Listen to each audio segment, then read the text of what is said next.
हरियाणा विधानसभा चुनाव के बाद हरियाणा में पार्षदों के चुनाव की बनने लगी है रणनीति, बिछने लगी है चुनावी बात, तैयार हो रहे हैं सियासी मोहरे। जनता की अपेक्षाओं पर क्या खरे उतरेंगे पार्षद? आपका वोट आपका पार्षद, हमारा खास कार्यक्रम। मिलिए अपने पार्षद से। सिर्फ खबर 24 आवर्स पर।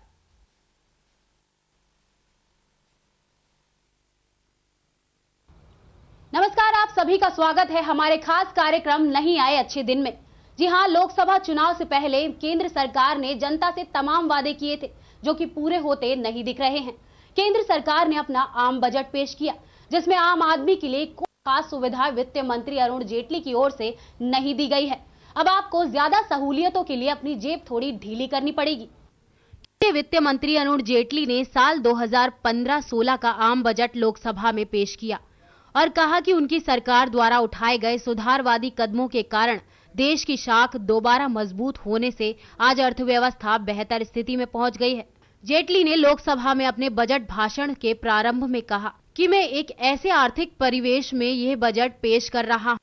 विश्व की प्रमुख अर्थव्यवस्थाएं मुश्किलों का सामना कर रही हैं। भारत उच्च विकास के मार्ग पर आगे बढ़ रहा है। उन्होंने कहा कि वित्तीय वर्ष 2014-15 में वास्तविक जीडीपी विकास दर 7.5% रहने का अनुमान है। इससे भारत को विश्व की तेजी से बढ़ रही बड़ी अर्थव्यवस्था बनने में मदद मिलेगी। Faster growth trajectory once again.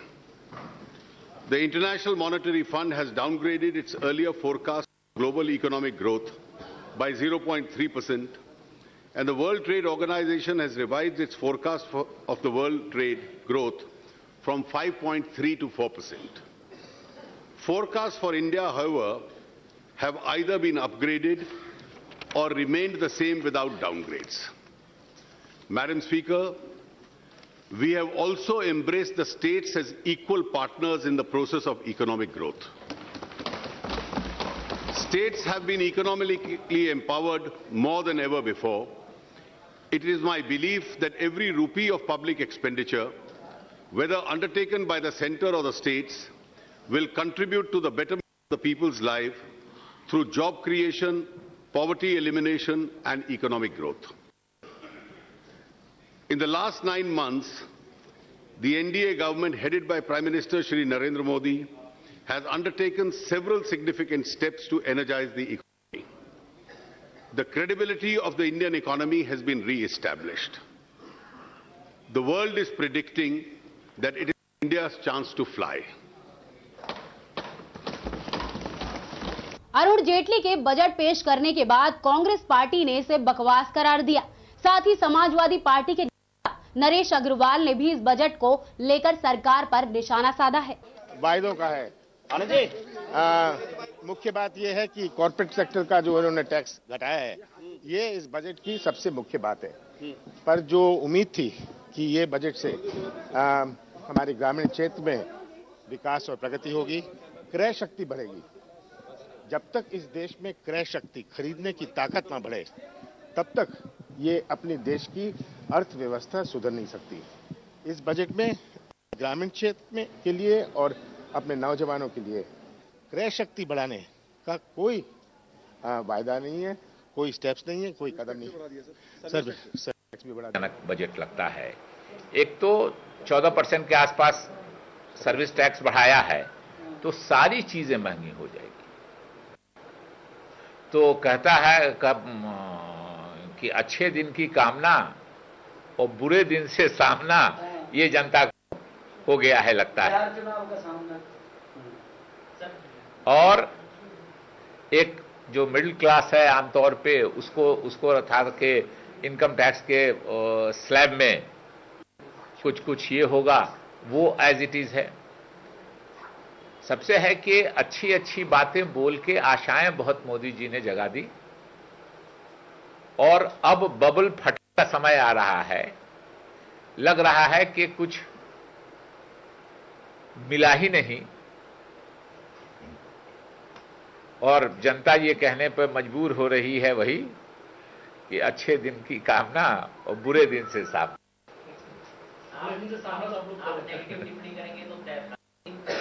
नहीं, मैंने कहा मैंने विस्तार से नहीं देखा है, आपके सामने मैं सवेरे से मीटिंग जब उन्होंने शुरू किया तो मैं यहाँ, लेकिन ये दो बातें जिससे महंगाई बढ़ेगी। सर क्या नाम है आपका? मेरा नाम संजय गुप्ता जी। आप बिजनेसमैन हैं जी। तो क्या कहना चाहेंगे, आज बजट देखा, किस क्रांतिकारी बजट लगा, कैसा लगा? सर बजट क्रांतिकारी कर रहे हैं या कैसा भी कर रहे हैं, ये सब पब्लिक का जितना भी गवर्नमेंट जो भी टैक्स बढ़ाती है या घटाती है, जो भी कुछ है वो सब पब्लिक से वसूला जाता है। पहला नंबर अभी इन्होंने ये दिखाया है कि जी इनकम टैक्स में जो इन्होंने कोई भी रियायत मतलब कोई भी चीज़ों में चेंजिंग नहीं की है, थोड़ा बहुत चेंजिंग करी है, चलिए वो तो ठीक है। प्लस जो सर्विस टैक्स की बात आती है, सर्विस टैक्स में सर मेरे को अभी तक ये नहीं समझ में आया कि हम होटल में खाने जाते हैं और वो टैक्स सर्विस टैक्स के नाम पर बिल बनाते हैं, बिल तो हमको रेज किया नहीं जाता है जी, वो सर्विस टैक्स हमसे ले लेते हैं, क्या वो गवर्नमेंट के खाते में पहुंचता है?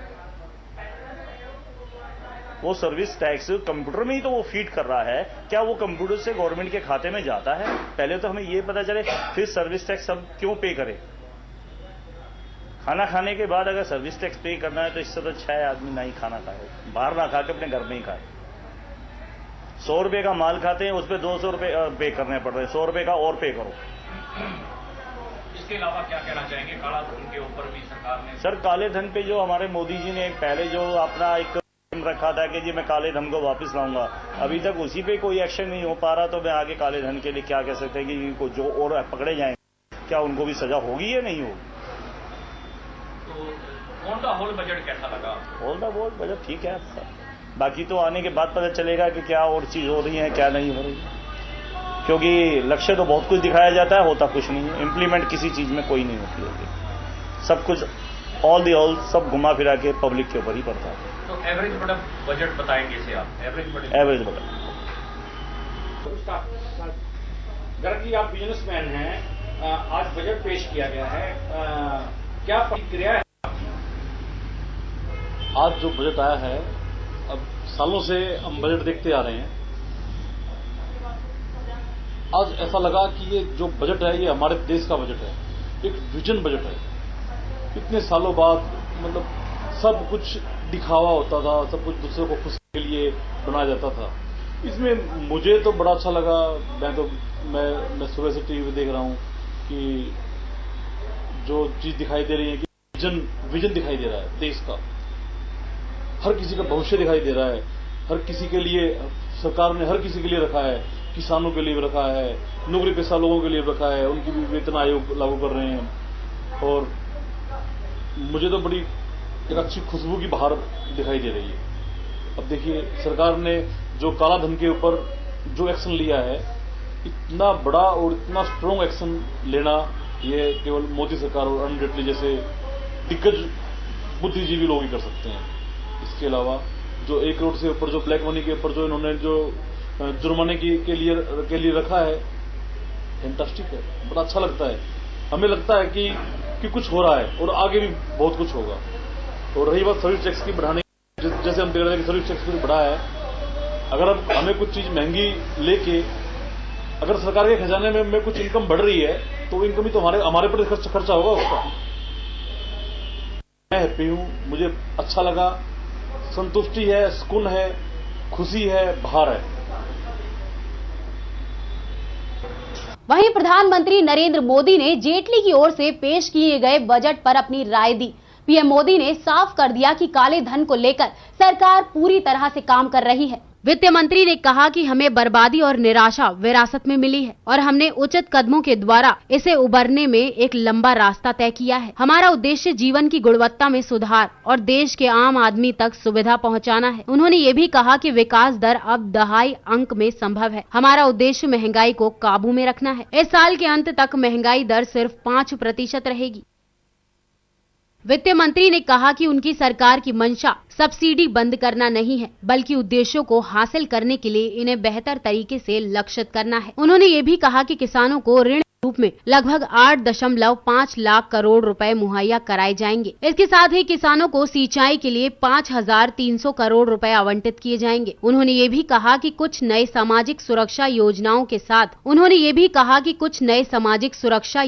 के साथ सामाजिक क्षेत्र परियोजनाओं की एक श्रृंखला के लिए आवंटित धनराशि को बढ़ाया जा रहा है। उन्होंने विशेष रूप से कहा कि ग्रामीण रोजगार गारंटी योजना के तहत आवंटन को उच्च प्राथमिकता दी जाएगी। वित्त मंत्री अरुण जेटली ने डाक विभाग अपने विशाल नेटवर्क सेवा का उपयोग करते हुए प्रस्तावित भुगतान बैंक का काम करेगा। वित्त मंत्री ने लोकसभा में साल 2015-16 का आम बजट पेश करते हुए कहा, सरकार देश के गांव देहात तक फैले करीब 1.55 लाख डाकघरों के विशाल नेटवर्क का उपयोग करना चाहती है। मुझे है कि डाक विभाग प्रस्तावित भुगतान बैंक का सफलतापूर्वक परिचालन कर सकेगा ताकि वह प्रधानमंत्री की जनधन योजना में योगदान कर सके। वित्त मंत्री ने कहा कि डाकघर भुगतान बैंक के रूप में कार्य करेंगे। उल्लेखनीय है कि सरकार ने डाक विभाग को भुगतान बैंक चलाने का लाइसेंस देने के लिए रिजर्व बैंक से आवेदन किया है। भुगतान बैंकों को धन प्रेषण और भुगतान सेवा देने की छूट होगी, लेकिन वे ऋण देने या क्रेडिट कार्ड जारी करने का काम नहीं कर सकेंगे।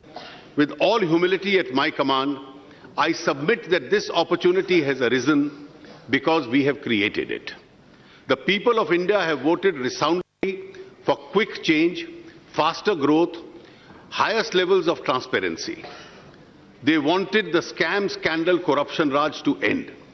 They wanted a government in which they can trust.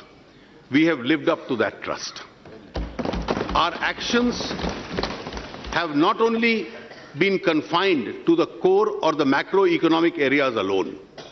Illustratively, action has been taken with regard to allocation of natural resources, financial inclusion, health and hygiene of the common man, girls and their education, employment for the youth, improved and non-adversarial tax administration, effective delivery of benefits, investment and job creation, welfare of labor, agricultural productivity and increasing farm incomes, power digital connectivity, skilling our youth, efficient and better work culture in our government, ease of doing business, mainstreaming northeastern states and reviving our pride in the nation and culture. I am giving the details in an annexure to this speech. Madam Speaker, of the work that we have done, I would like to talk of 3 achievements as they demonstrate the quality and conviction of our government. One is the success of the Jan Dhan Yojana. Financial inclusion has been talked about for decades now. Who would have thought that in a short span of 100 days, over 12.5 crore families could have been brought into the financial mainstream? The other is coal auctions. Earlier, the state only got benefit of royalty. Now, by transparent auction process that we are carrying out, the coal-bearing states will be getting several lakhs of crores of rupees which they can use for the creation of long-awaited community assets and the welfare of their people. The third is Swachh Bharat, which we have been able to transform into a movement to regenerate India. I can speak of, for example, the 50 lakh toilets already constructed in 14-15, and I can assure the members of this august house that we will indeed attain the target of building 6 crore toilets. But Madam, Swachh Bharat is not a program of hygiene and cleanliness, but at a deeper level a program of preventive health care and building awareness. जहां BJP ने लोकसभा चुनावों से पहले अच्छे दिनों की बात कही थी, लेकिन जिस तरह का बजट अरुण जेटली ने पेश किया है, उससे लोगों के लिए अच्छे दिन कोसों दूर दिखाई दे रहे हैं। वित्त मंत्री अरुण जेटली ने खासकर प्रौद्योगिकी क्षेत्र में उद्यमियों को प्रोत्साहित करने के लिए 1000 करोड़ रुपए के कोष की घोषणा की है। जेटली ने लोकसभा में 2015 से 16 के लिए आम बजट पेश करते हुए कहा कि हम स्टार्टअप्स में लोगों की दिलचस्पी बढ़ती देख रहे हैं। आधुनिक प्रौद्योगिकी में प्रयोग, नई सोच से मूल्यों का सर्जन, इन्हें उद्यमियों और कारोबारियों में परिवर्तित करना हमारी रणनीति के केंद्र में है।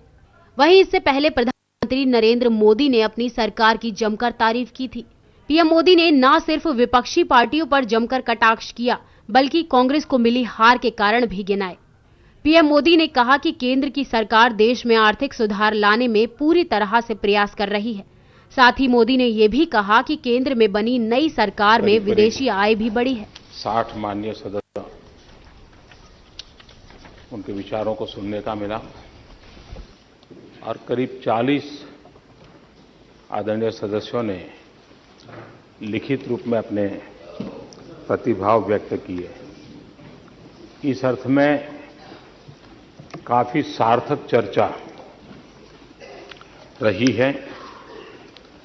अनेक विषयों के यही है। मैं विशेष करके विपक्ष के हमारे आदरणीय खड़गे जी और भी सभी वरिष्ठ महानुभावों ने जो विषय रखे,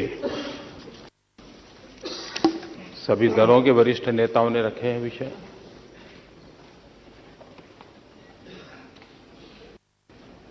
राष्ट्रपति जी ने अपने अभिभाषण में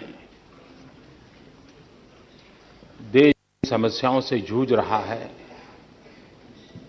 उन समस्याओं के समाधान के लिए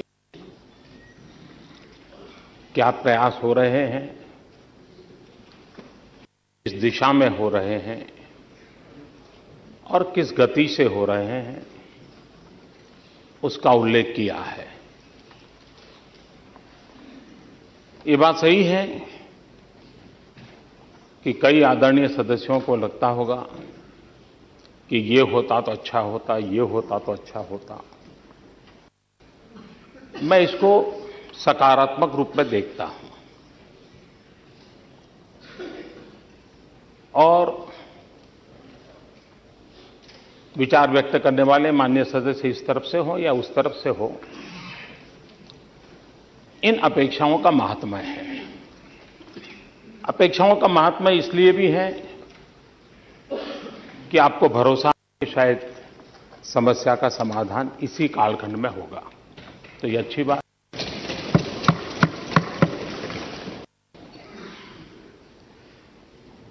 कुछ ये भी बातें आई हैं कि भाई आप तो हमारी योजनाओं को ही नाम बदल रहे हो। मैं नहीं मानता हूं कि मुद्दा योजना का और योजना के नाम का है। मुद्दा समस्या का है। योजना नई है, पुरानी है, इसका तो विवाद हो सकता है, लेकिन इसमें कोई विवाद नहीं है कि समस्या पुरानी है।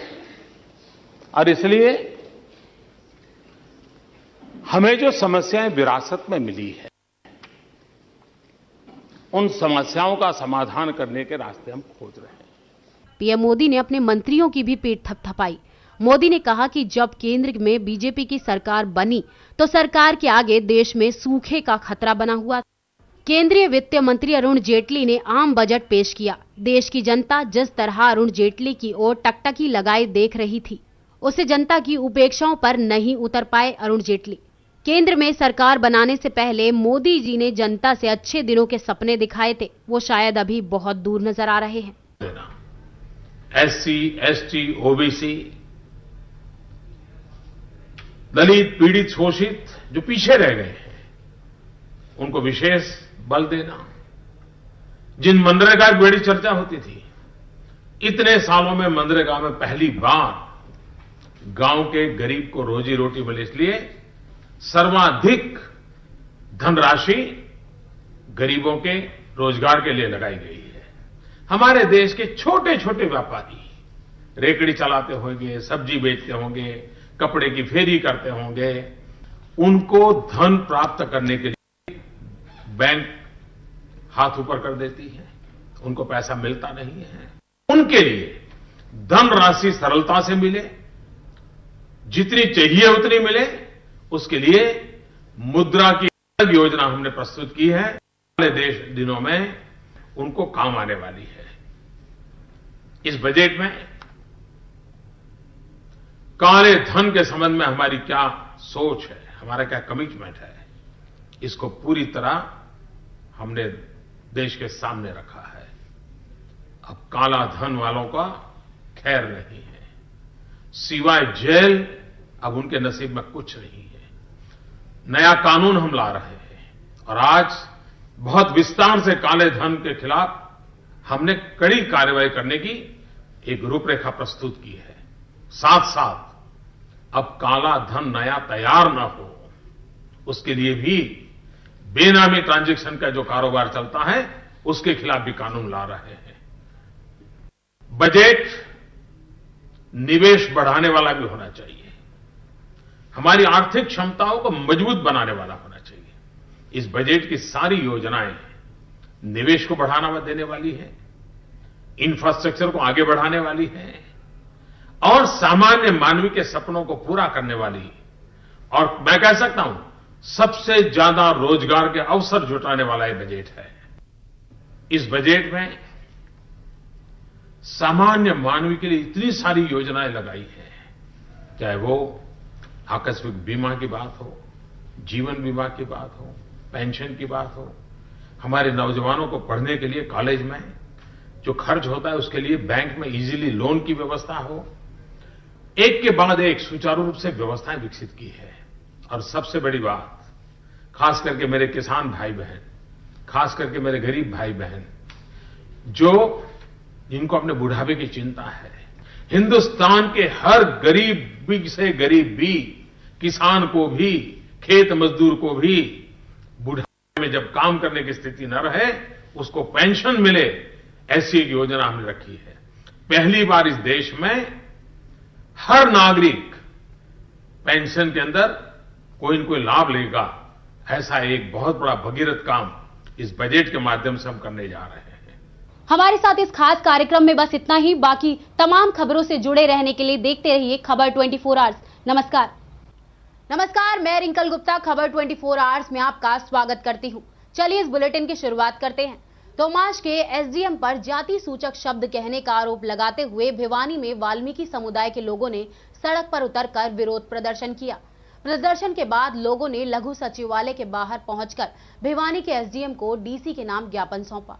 वाल्मीकि समुदाय के लोग वाल्मीकि धर्मशाला में एकत्रित हुए। ब्रिजेश ने कहा कि एक उच्च अधिकारी को किसी भी समुदाय के प्रति जाति सूचक शब्दों का इस्तेमाल नहीं करना चाहिए। वर्तमान तोसाम एसडीएम ने समुदाय के प्रति जाति सूचक शब्दों का प्रयोग किया है और वे बदले की भावना से कार्य कर रहे हैं। भिवानी के लघु सचिवालय के बाहर वाल्मीकि समुदाय के लोगों ने प्रदर्शन किया और इस एसडीएम सतीश कुमार को ज्ञापन सौंपा। डीसी के नाम सौंपे हुए ज्ञापन में तोशाम एसडीएम के खिलाफ एसएसटी एक्ट के तहत मुकदमा दर्ज करने और उनको निलंबित करने की मांग की है। ब्रिजेश और सूरज ने कहा कि पिछले कई दिनों से तोशाम में अतिक्रमण अभियान चलाया जा रहा है, हमारे लिए चुड्ढा शब्द का इस्तेमाल किया है। सूरज वाल्मीकि ने बताया कि मुझे एसडीएम साहब ने कहा कि सूरज तुझे चमका दूंगा, मुझे तो डर लग रहा है इसलिए मिलने आया हूँ। ब्रिजेश ने एसडीएम पर जाति सूचक शब्दों का आरोप लगाते हुए कहा कि आज भिवानी में वाल्मीकि समुदाय के लोगों ने विरोध प्रदर्शन किया, एसडीएम को बर्खास्त करने की मांग भी की है, नहीं तो हम देश छोड़कर चले जाएंगे। अब यह मामला देश लेवल पर जाएगा। सर, तोसाम में एक अतिक्रमण सिस्टम एसडीएम साहब ने चलाया हुआ है। अतिक्रमण सिस्टम चलाए, हमें कोई एतराज नहीं। एसडीएम साहब ने यहाँ तक के दुकानदारों की आटो की थैलियाँ उठाना, रेडियो में से फल फ्रूट उठा के खुद गाड़ी में रखना, यानी वो सारी सामान उठा के अपनी गाड़ी में खुद एसडीएम साहब लेके गए। हम उस विषय को लेकर एसडीएम साहब के करीब 7 बजे उनके आवास पे मिले और एसडीएम साहब से हमने रिक्वेस्ट करी कि एसडीएम साहब कम से कम इन दुकानदारों को कम से कम सामान तो दिला। तो एसडीएम साहब की पता क्या लैंग्वेज थी, एसडीएम साहब ने ये बोला कि आपका सामान तो बहुत दूर की बात है, मैंने तोसाम में चूड़ों के मकान तक तोड़वा दिए। बोला यहाँ दाखावस्ती में जो इन्होंने चूड़ों ने अपने मकान तोड़वा रखे थे, बोला मैंने चूड़ों के मकान तोड़वा दिए। बोला मैं एक रोहतक का जाट हूँ। बोला आपको इस बात पे तालियां बजानी चाहिए।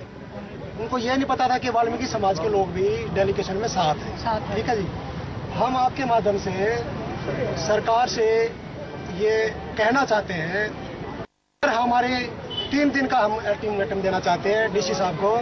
3 दिन के अंदर एसडीएम साहब को तुरंत प्रभाव से सस्पेंड किया जाए और जिस भाषा से उन्होंने वाल्मीकि समाज को सम्मान को ठेस पहुंचाई है, चूड़ा शब्द जो उनका है, SC/SCIT एक्ट के तहत उन पर मुकदमा दर्ज किया जाए, ये हमारी मांग है।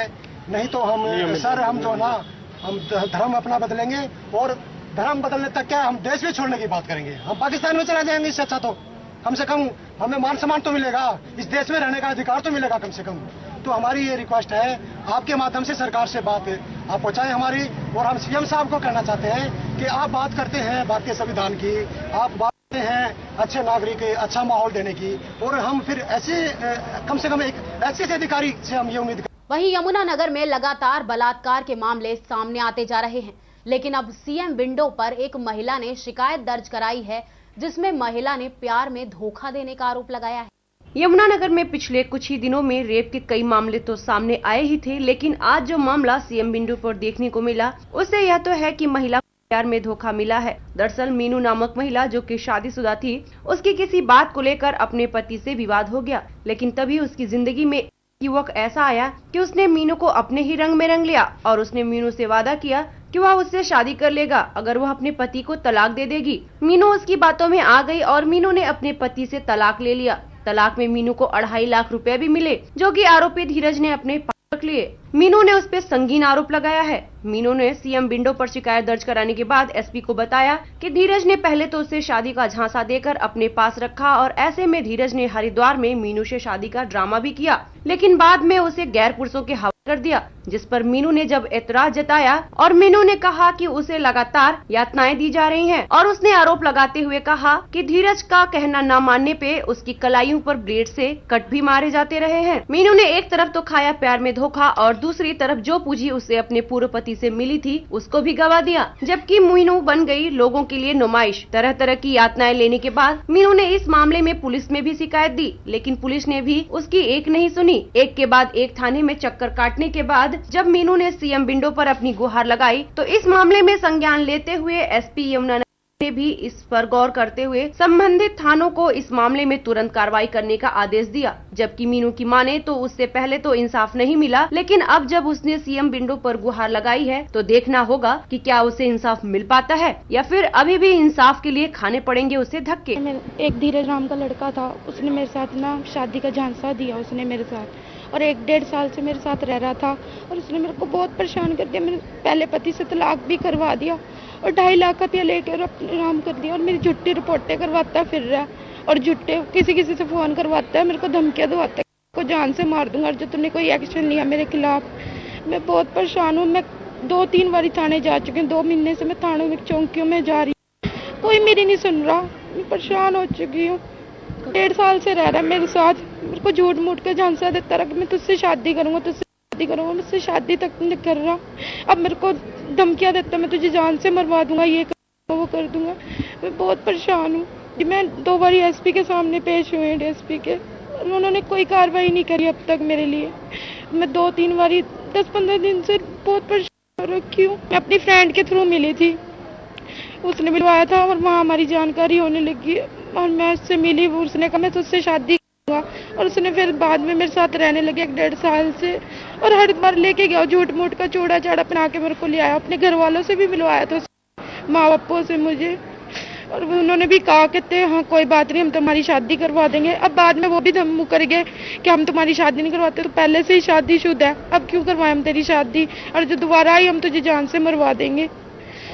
मैं चाहती हूँ मुझे इंसाफ मिले और कुछ नहीं। तो आपने पहले पति से तलाक लिया था? हाँ जी, पहले पति से मेरा तलाक हो रखा, उनसे गुड़िया भी है मेरे को 1-4 साल की।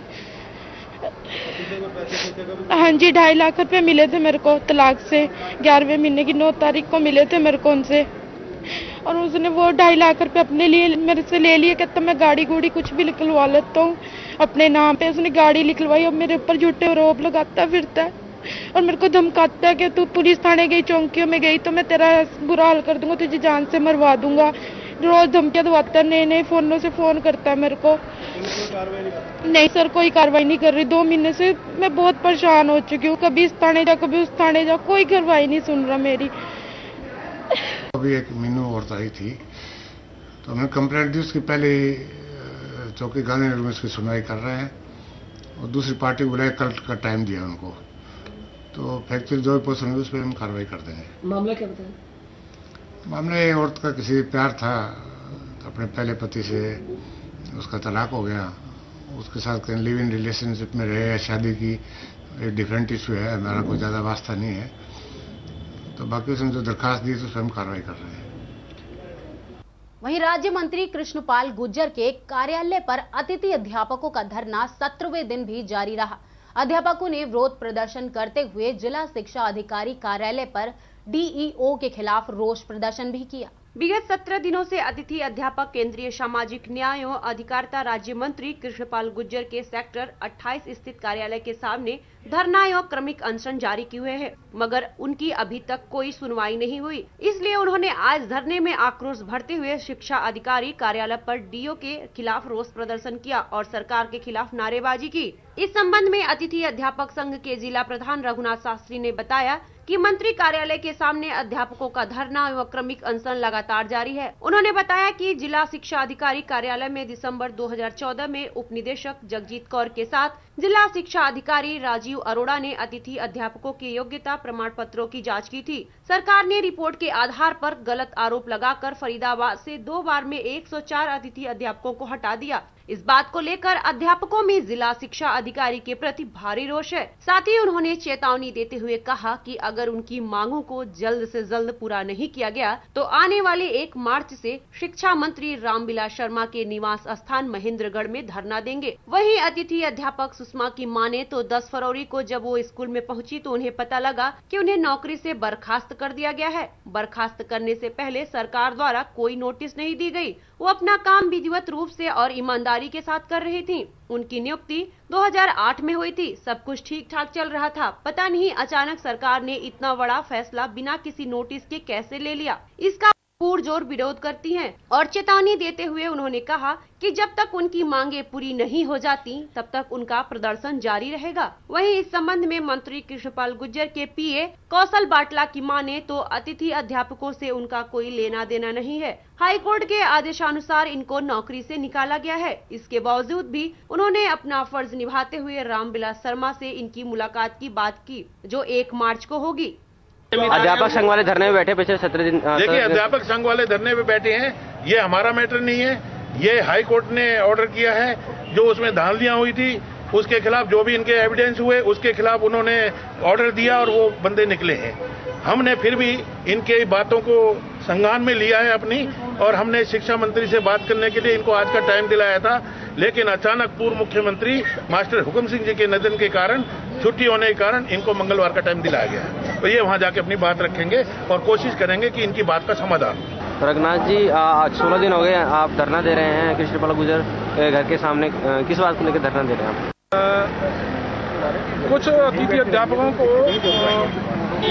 निकाल दिया गया, उनकी नौकरी से बर्खास्त कर दिया गया और उनको वापस लेने के लिए यहाँ धरने पे बैठे पिछले 17 दिन। सर क्या रीजन है निकालने का, कुछ बताएंगे सर? अधिकारी पिछले 9 साल पीछे 9 साल पहले इनकी नियुक्ति की और आज जांच करते हैं अधिकारी कहते हैं कि कार्यालय के अंदर तुम्हारा रिकॉर्ड नहीं है। सर इसकी के हम लोग लगे बता देंगे आप बगैर प्रोसेस के लगाए गए हैं। जैसे कि हेडमास्टर के भी कुछ केस हैं, उनके पास पूरा प्रोसेस है। हेडमास्टर ने खुद पेश होकर के सारा रिकॉर्ड दिखाया, फिर भी कहते हैं कि आपका रिकॉर्ड नहीं है। इसकी जिम्मेवारी किसकी है जो अटेंडेंस वगैरह लगाता था वहाँ पे? वो तो स्कूल के मुख्य जिम्मेदारी, वो अटेंडेंस लगा के दे रहे हैं। वो कह रहे हैं कि ये काम किया है इन्होंने स्कूल में। मेरा नाम सुषमा है। सुषमा जी, धरना दे रहे हैं पिछले 17 दिनों से, आप क्या रीजन है धरना दे रहे हैं? जी, हमारा 10 तारीख को हमारा बिना किसी कोई भी हमें ये पहले नहीं बताया गया, कोई सूचना नहीं दी गई और सुबह के सुबह हम लोग स्कूल पहुंचे और हमें कह दिया कि हमें इस नौकरी से बर्खास्त कर दिया गया है, जबकि इसमें हमारे कोई गलती नहीं है। पिछले 9 साल से हम और हमारे और भी साथी जो है वो स्कूलों में रेगुलर काम कर रहे हैं, लेकिन बिल्कुल पूरी ईमानदारी के साथ। लेकिन अच्छा, और जो हमारा केस है, हम लोग 2008 में लगे थे बैन पीरियड। उस टाइम ये लोग कहते हैं कि हम लोग बैन पीरियड के दौरान लगे थे, लेकिन ऐसा नहीं था। हमारे पास पूरे कागजात हैं कि हम लोग 2008 में अपग्रेडेड स्कूल्स में लगे थे 2008 में, और हम निदेशक के आदेशानुसार अपने 4 स्कूल समय अपग्रेड हुए थे और उन स्कूलों में ही हम लोग अपने अपने योग्यता के अनुसार सैंक्शन पोस्ट पे हम लोग लगे थे। लेकिन अब ये क्या कह रहे हैं कि हम लोग बैन पीरियड के दौरान लगे हैं। तो हमने कोर्ट में भी ये केस डाला था, तो हम उसमें बिल्कुल सही साबित हुए और हम लोग फिर से नौकरी में वापस। चलिए करते हैं रुक अगली खबर का। रेवाड़ी वावल रोड पर बिटवाना गांव के समीप तेज रफ्तार कार और ऑटो में जोरदार भिड़ंत हो गई। इस हादसे में एक व्यक्ति की मौत हो गई, जबकि दोनों वाहनों में सवार 1 दर्जन से ज्यादा अधिक लोग बुरी तरह से घायल हो गए। बावल रोड पर बिठवान गांव के समीप आज शाम तेज रफ्तार एक कार व ऑटो में जोरदार भिड़ंत हो गई। इस हादसे में एक व्यक्ति की मौत हो गई, जबकि दोनों वाहनों में सवार 1 दर्जन से अधिक लोग बुरी तरह से घायल हो गए। सभी घायलों को उपचार के लिए रेवाड़ी के ट्रॉमा सेंटर में भर्ती कराया गया। हुआ यूं कि आज देर शाम तेज रफ्तार एक कार रेवाड़ी से बावल की ओर जा रही थी। जैसे ही कार बिठवान गांव के समीप पहुंची तो सामने से सवारी भरकर आ रहे एक ऑटो से उसकी जोरदार भिड़ंत हो गई। इस हादसे में एक व्यक्ति की मौत हो गई। दोनों वाहनों में सवार 1 दर्जन से अधिक लोग बुरी तरीके से घायल हो गए। घटना की सूचना मिलते ही मौके पर पहुंची पुलिस ने मामले की जांच शुरू कर दी है।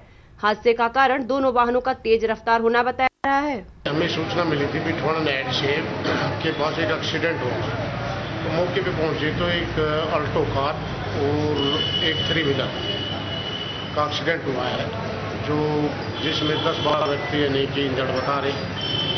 तो सबको अस्पताल भेज दिया गया है। हाँ, अस्पताल सभी को अस्पताल भेज दिया गया है, जिनका इलाज चल रहा है और तफ्तीश जारी है। जैसे आएगा बताएंगे। क्या कोई डेथ वगैरह भी है इसमें? हाँ, अभी से हमारे पास ऐसे कोई सूचना नहीं आई है। बाकी एक आदमी सीरियस कंडीशन बता रहे थे। बावल से टेम्पो में आ रहे थे इधर से, ये मेरे को पता नहीं गाड़ी कौन सी, ये मुझे मालूम। मैंने अभी पलटी हुई देखी, गाड़ी पलटी हुई है।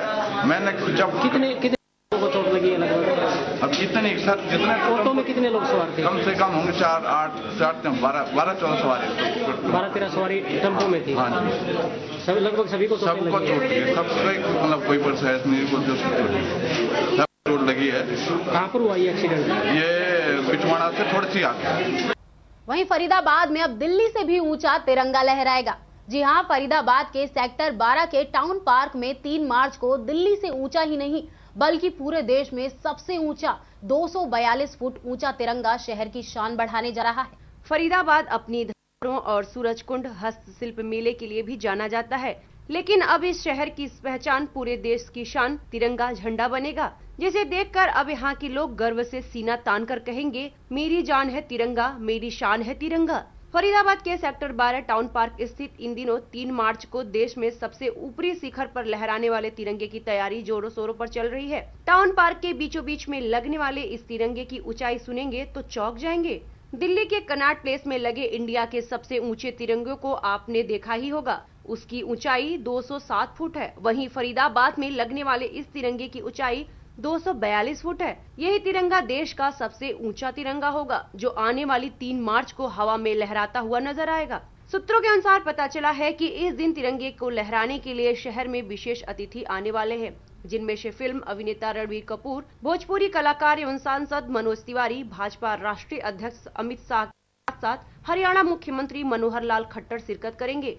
वहीं इस सबसे ऊंचे तिरंगे के लिए पोल को लगाने वाले ठेकेदार प्रदीप कुमार की माने तो लगभग 8 दिन के कार्य के बाद पोल को खड़ा किया गया है, जिसमें लगभग 50 मजदूरों ने कड़ी मेहनत की है। साथ ही उन्होंने बताया कि इससे पहले मेवात के लगभग 150 फुट ऊंचे टावर, कुरुक्षेत्र के लगभग 200 फुट ऊंचे टावर और कनॉट प्लेस के लगभग 207 फुट ऊंचे तिरंगे के साथ साथ उन्होंने कंपनियों की बड़ी बड़ी चिमनियों को भी शिखर तक पहुंचाया है। लेकिन फरीदाबाद में बनाए जा रहे देश के सबसे ऊंचे तिरंगे के पोल को बनाने में उन्हें गर्व हो रहा है, और हो भी क्यों ना, क्योंकि वो एक रिकॉर्ड का काम कर रहे हैं। वहीं इस दृश्य को देखने आए फरीदाबाद वासियों से बात की गई तो उन्होंने बताया कि उन्हें बहुत खुशी है कि देश की शान फैलाने वाला तिरंगा अब फरीदाबाद की शान बनने जा रहा है। इससे पहले कोई तिरंगा इस ऊंचाई का पूरे देश में नहीं है। ऐसा सुनकर वो अपना काम काज छोड़कर लगने वाले तिरंगे को देखने के लिए आए हैं। वहीं कुछ लोगों की माने तो फरीदाबाद के लिए गर्व की बात है कि पूरे देश में से इस रिकॉर्ड के लिए फरीदाबाद शहर को चुना गया है। साथ ही उन्होंने भाजपा सरकार की सराहना करते हुए कहा कि केंद्र सरकार ने फरीदाबाद को बहुत अच्छा तोहफा दिया है और उम्मीद करते हैं कि आने वाले दिनों में फरीदाबाद को सरकार बहुत कुछ दे सकता है।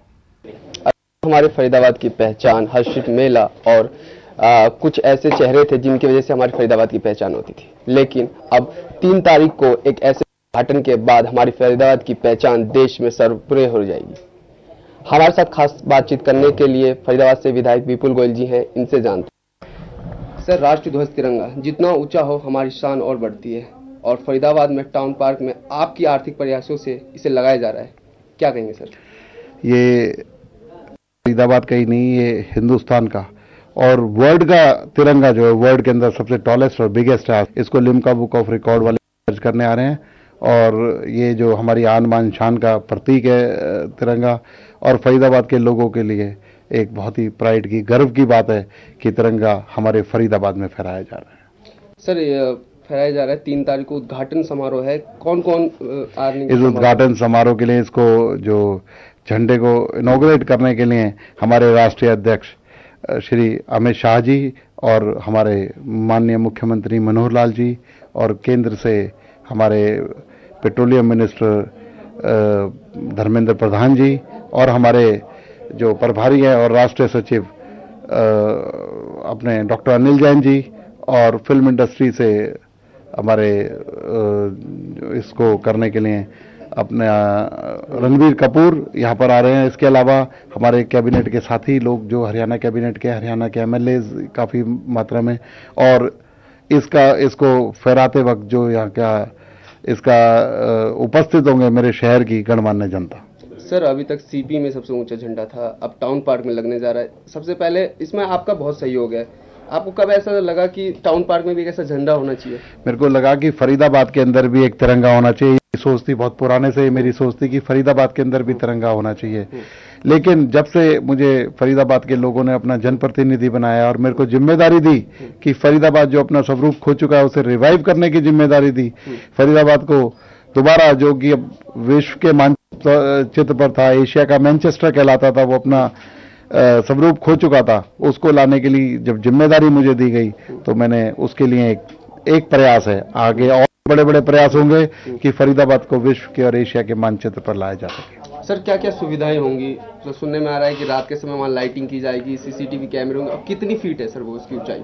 इस झंडे की ऊंचाई 250 फीट है और यहाँ पर इसको रात के अंदर भी ये जगमगाता रहे, दिखता रहे, उसके लिए लाइटों का प्रबंध है, उसके तरफ चारों म्यूजिक का प्रबंध है और आगे आगे इस पूरे के पूरे टाउन पार्क के अंदर एक ये डेस्टिनेशन बन जाएगा कि यहाँ गुजरने वाला, फरीदाबाद से गुजरने वाला भी इस टाउन पार्क को देखने के लिए आएगा। यहाँ पर छोटे मोटे और बड़े बड़े हर तरीके के शोज रेगुलर कराते रहेंगे और इसको एक लाइव जो भी वो है वो दिया जाएगा। उद्घाटन समारोह का सर समय क्या रखा गया है? उद्घाटन समारोह का समय शार्प 10 बजे हमारे अध्यक्ष जी आ जाएंगे यहाँ पर और माननीय मुख्यमंत्री जी आ जाएंगे, लेकिन 9:30 बजे से मैं लोगों से अपील करता हूँ कि 9:30 बजे से लेकर अपना 9 बजे पहुंचकर अपना स्थान ग्रहण कर लें, जो कि बैठने में या किसी तरीके की दिक्कत ना हो, और ये समारोह उसके 12 बजे तक चलेगा। सर आम जनता के लिए कुछ पासेस का भी व्यवस्था की गई है या फिर? आम जनता के लिए पासेस की व्यवस्था भी की गई है, कुछ आने वाले जो हमारे गेस्ट हैं उनके लिए इन्विटेशन कार्ड की भी व्यवस्था की गई है।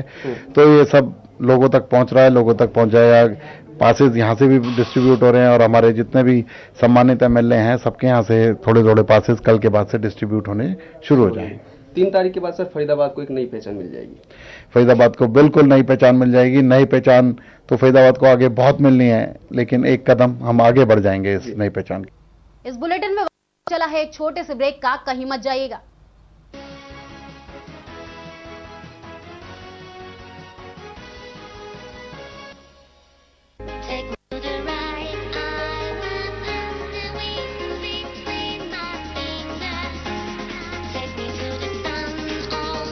Gift your child a better education with perfection in Indian Renaissance's pioneers.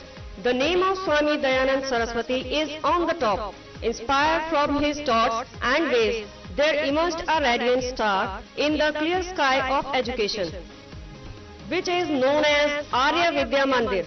Blending the rich Indian culture with modern techniques, Arya Vidya Mandir School has been educating the society since 1987. Stepping ahead, realizing the present day need, Arya Vidya Mandir is now affiliated to CBSE also. At Arya Vidya Mandir, children discover their worth, learn to live together and prepare themselves to become responsible citizens of the world. Now Arya Vidya Mandir has 2 phases, CBSE and Haryana board. Now our scholars will also have the opportunity to study under CBSE. Arya Vidya Mandir Senior Secondary School, affiliated to CBSE, New Delhi, Milk Plant Road, Ballabgarh, Faridabad. Phone number 22470666 9210 386040। Roopkala sari नया showroom नई variety के साथ। हमारे यहाँ सभी प्रकार की fancy designer sari, लहंगे वाली साड़ी, हाफ नेट वाली साड़ी, जयपुरी साड़ी, रेशम वर्क साड़ी, दासवरी साड़ी एवं वैवाहिक साड़ियों का शानदार नया कलेक्शन और सभी प्रकार के डिजाइनर लहंगे ही लहंगे सभी रेंज में उपलब्ध हैं।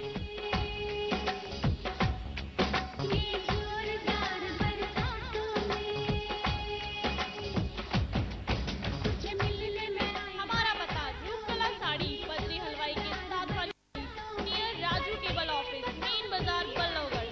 हमारा नंबर है 9212259746 01292244276। मुझे बहुत अच्छा लगा है। मैं कई दुकानों पे भी होके आई हूँ मार्केट में, लेकिन मुझे यहाँ सबसे अच्छा ज़्यादा सामान मिला है।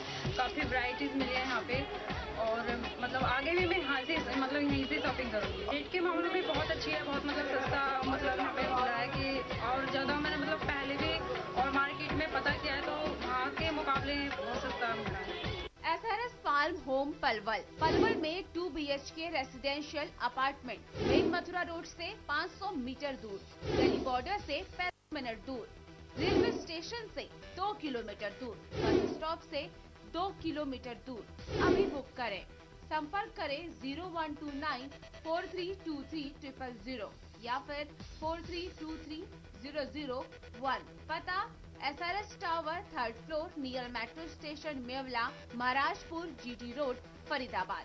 अपने ऑफिस और घरों को सजाने के लिए आए मनीष फिश एक्वेरियम की शॉप पर।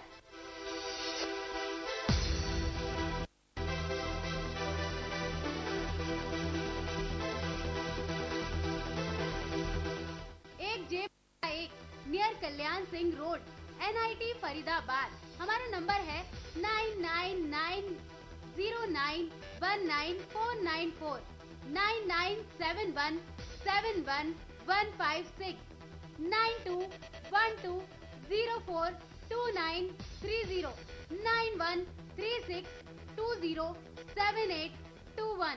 Modern Arya Public School, a school with a difference, where your child will get an environment full of energy and positivity. Smart classes facility for the overall development of your child. Kindergarten for toddlers.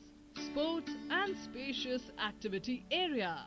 Well-equipped science laboratory. Huge and knowledge-filled library. Computer science labs. Transport facility in Faridabad. Modern Arya Public School situated in the lush green fields of Aravali, where the natural and bright atmosphere gives your child the opportunity to grow and achieve heights. Excellent results every year. The CBSE board exams under the guidance of Principal Ms. Anisha Malik and a vast experience in the field of education of Mr. Amod Jha. For admission and other queries, kindly contact Modern Arya Public School affiliated to CBSE. Sarurpur, Tona Road, Faridabad. Please call 0129 322 7703, 9911 085083 and 989 140 2353.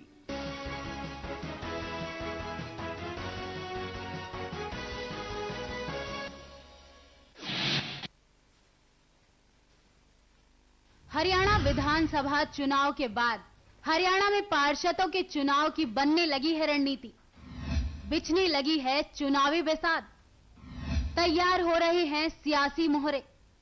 जनता की अपेक्षाओं पर क्या खरे उतरेंगे पार्षद? आपका vote आपका पार्षद, हमारा खास कार्यक्रम। मिलिए अपने पार्षद से। सिर्फ खबर 24 आवर्स पर। ब्रेक के बाद आपका फिर से स्वागत है। वहीं गुड़गांव में बिल्डरों की वादा खिलाफी को लेकर सरकार भी सख्त हो गई है। हरियाणा सरकार के कृषि मंत्री ओम प्रकाश धनखड़ ने बायरों को तंग करने वाले बिल्डरों पर FIR दर्ज कराने का आदेश दिया है। हरियाणा सरकार के कृषि मंत्री ओम प्रकाश धनखड़ ने वायरों को तंग करने वाले बिल्डरों पर FIR दर्ज करने का आदेश दिया है। आपको बता दें कि गुड़गांव में ग्रीवेंस कमेटी की बैठक में यूनिटेक बिल्डर ने कई प्रोजेक्टों में अपना पैसा लगाने वाले खरीदारों ने मंत्री जी से मुलाकात कर अपनी बात रखी, जिस पर कार्यवाही करते हुए कृषि मंत्री ने यूनिटेक बिल्डर के खिलाफ FIR दर्ज करने का आदेश दिया। हालांकि अब तक कोई FIR दर्ज नहीं की गई। पुलिस की माने तो लिखित शिकायत मिलने पर बिल्डर के खिलाफ मुकदमा दर्ज किया जाएगा। आपको बता दें कि यूनिटेक बिल्डर ने गुड़गांव में बिस्टा जैसे कई प्रोजेक्ट लॉन्च किए हैं, जिसका पोजीशन 2012 में था, लेकिन 3 से 4 साल बीत जाने के बाद भी खरीदारों को उनका घर नहीं मिला। ऐसे में प्रदेश सरकार ने शक्ति दिखाते हुए यूनिक बिल्डरों के खिलाफ FIR दर्ज करने का आदेश दिया है। यूनिटेक बिल्डर के खिलाफ कई बार खरीदारों ने जोरदार प्रदर्शन भी किया, लेकिन बिल्डर के कानों पर जूं तक नहीं रेंगी। हालांकि अभी कई खरीदार चाहते हैं कि बिल्डर उनका घर दे दे, कानूनी पचड़े में नहीं पड़ना है। प्रदेश सरकार ने बिल्डरों के खिलाफ मिल रहे शिकायत पर मुकदमा दर्ज करने का आदेश दिया। हालांकि कई बिल्डरों पर पहले से ही मामला दर्ज हो गया है, तो कई बिल्डरों पर बायर में तानातानी चल रहा है। खरीदारों का आरोप है कि बिल्डर प्रलोभन देकर पैसे ले लेते हैं और पैसे लेने के बाद काम बंद हो जाता है। हालांकि यूनिटेक बिल्डर के खिलाफ मामला दर्ज नहीं हुआ है। पुलिस शिकायतकर्ता का इंतजार कर रही है। शिकायत मिलने पर मामला दर्ज किया जाएगा। संख्या में लोगों ने मुझे आकर कहा और उनके अलग अलग प्रोजेक्ट्स के बारे में कहा कि 3-3, 4-4 साल लेट हो गए हैं, कि उनके बहुत ज्यादा आर्थिक हानि हो रही है। तो मैंने कहा कि इस सब का आकलन किया जाए और ऐसे जो भी बिल्डर इस तरह का कर रहा है उसके खिलाफ FIR दर्ज की जाए। ज्यादा शिकायतें यूनिटेक के खिलाफ थी और उन्हीं के खिलाफ ऐसा कहा गया कि किसी तरीके से ये क्लिपिंग आप मिस्टर चंद्रा को दिखा दीजिए, और उन मिस्टर चंद्रा को मैं प्रणाम कर रहा हूं, फिर से हाथ जोड़ के विनती कर रहा हूं on behalf of Vistas group all the owners कि किसी भी तरीके से आप हमें फ्लैट को एक्सपेडाइट कराइए।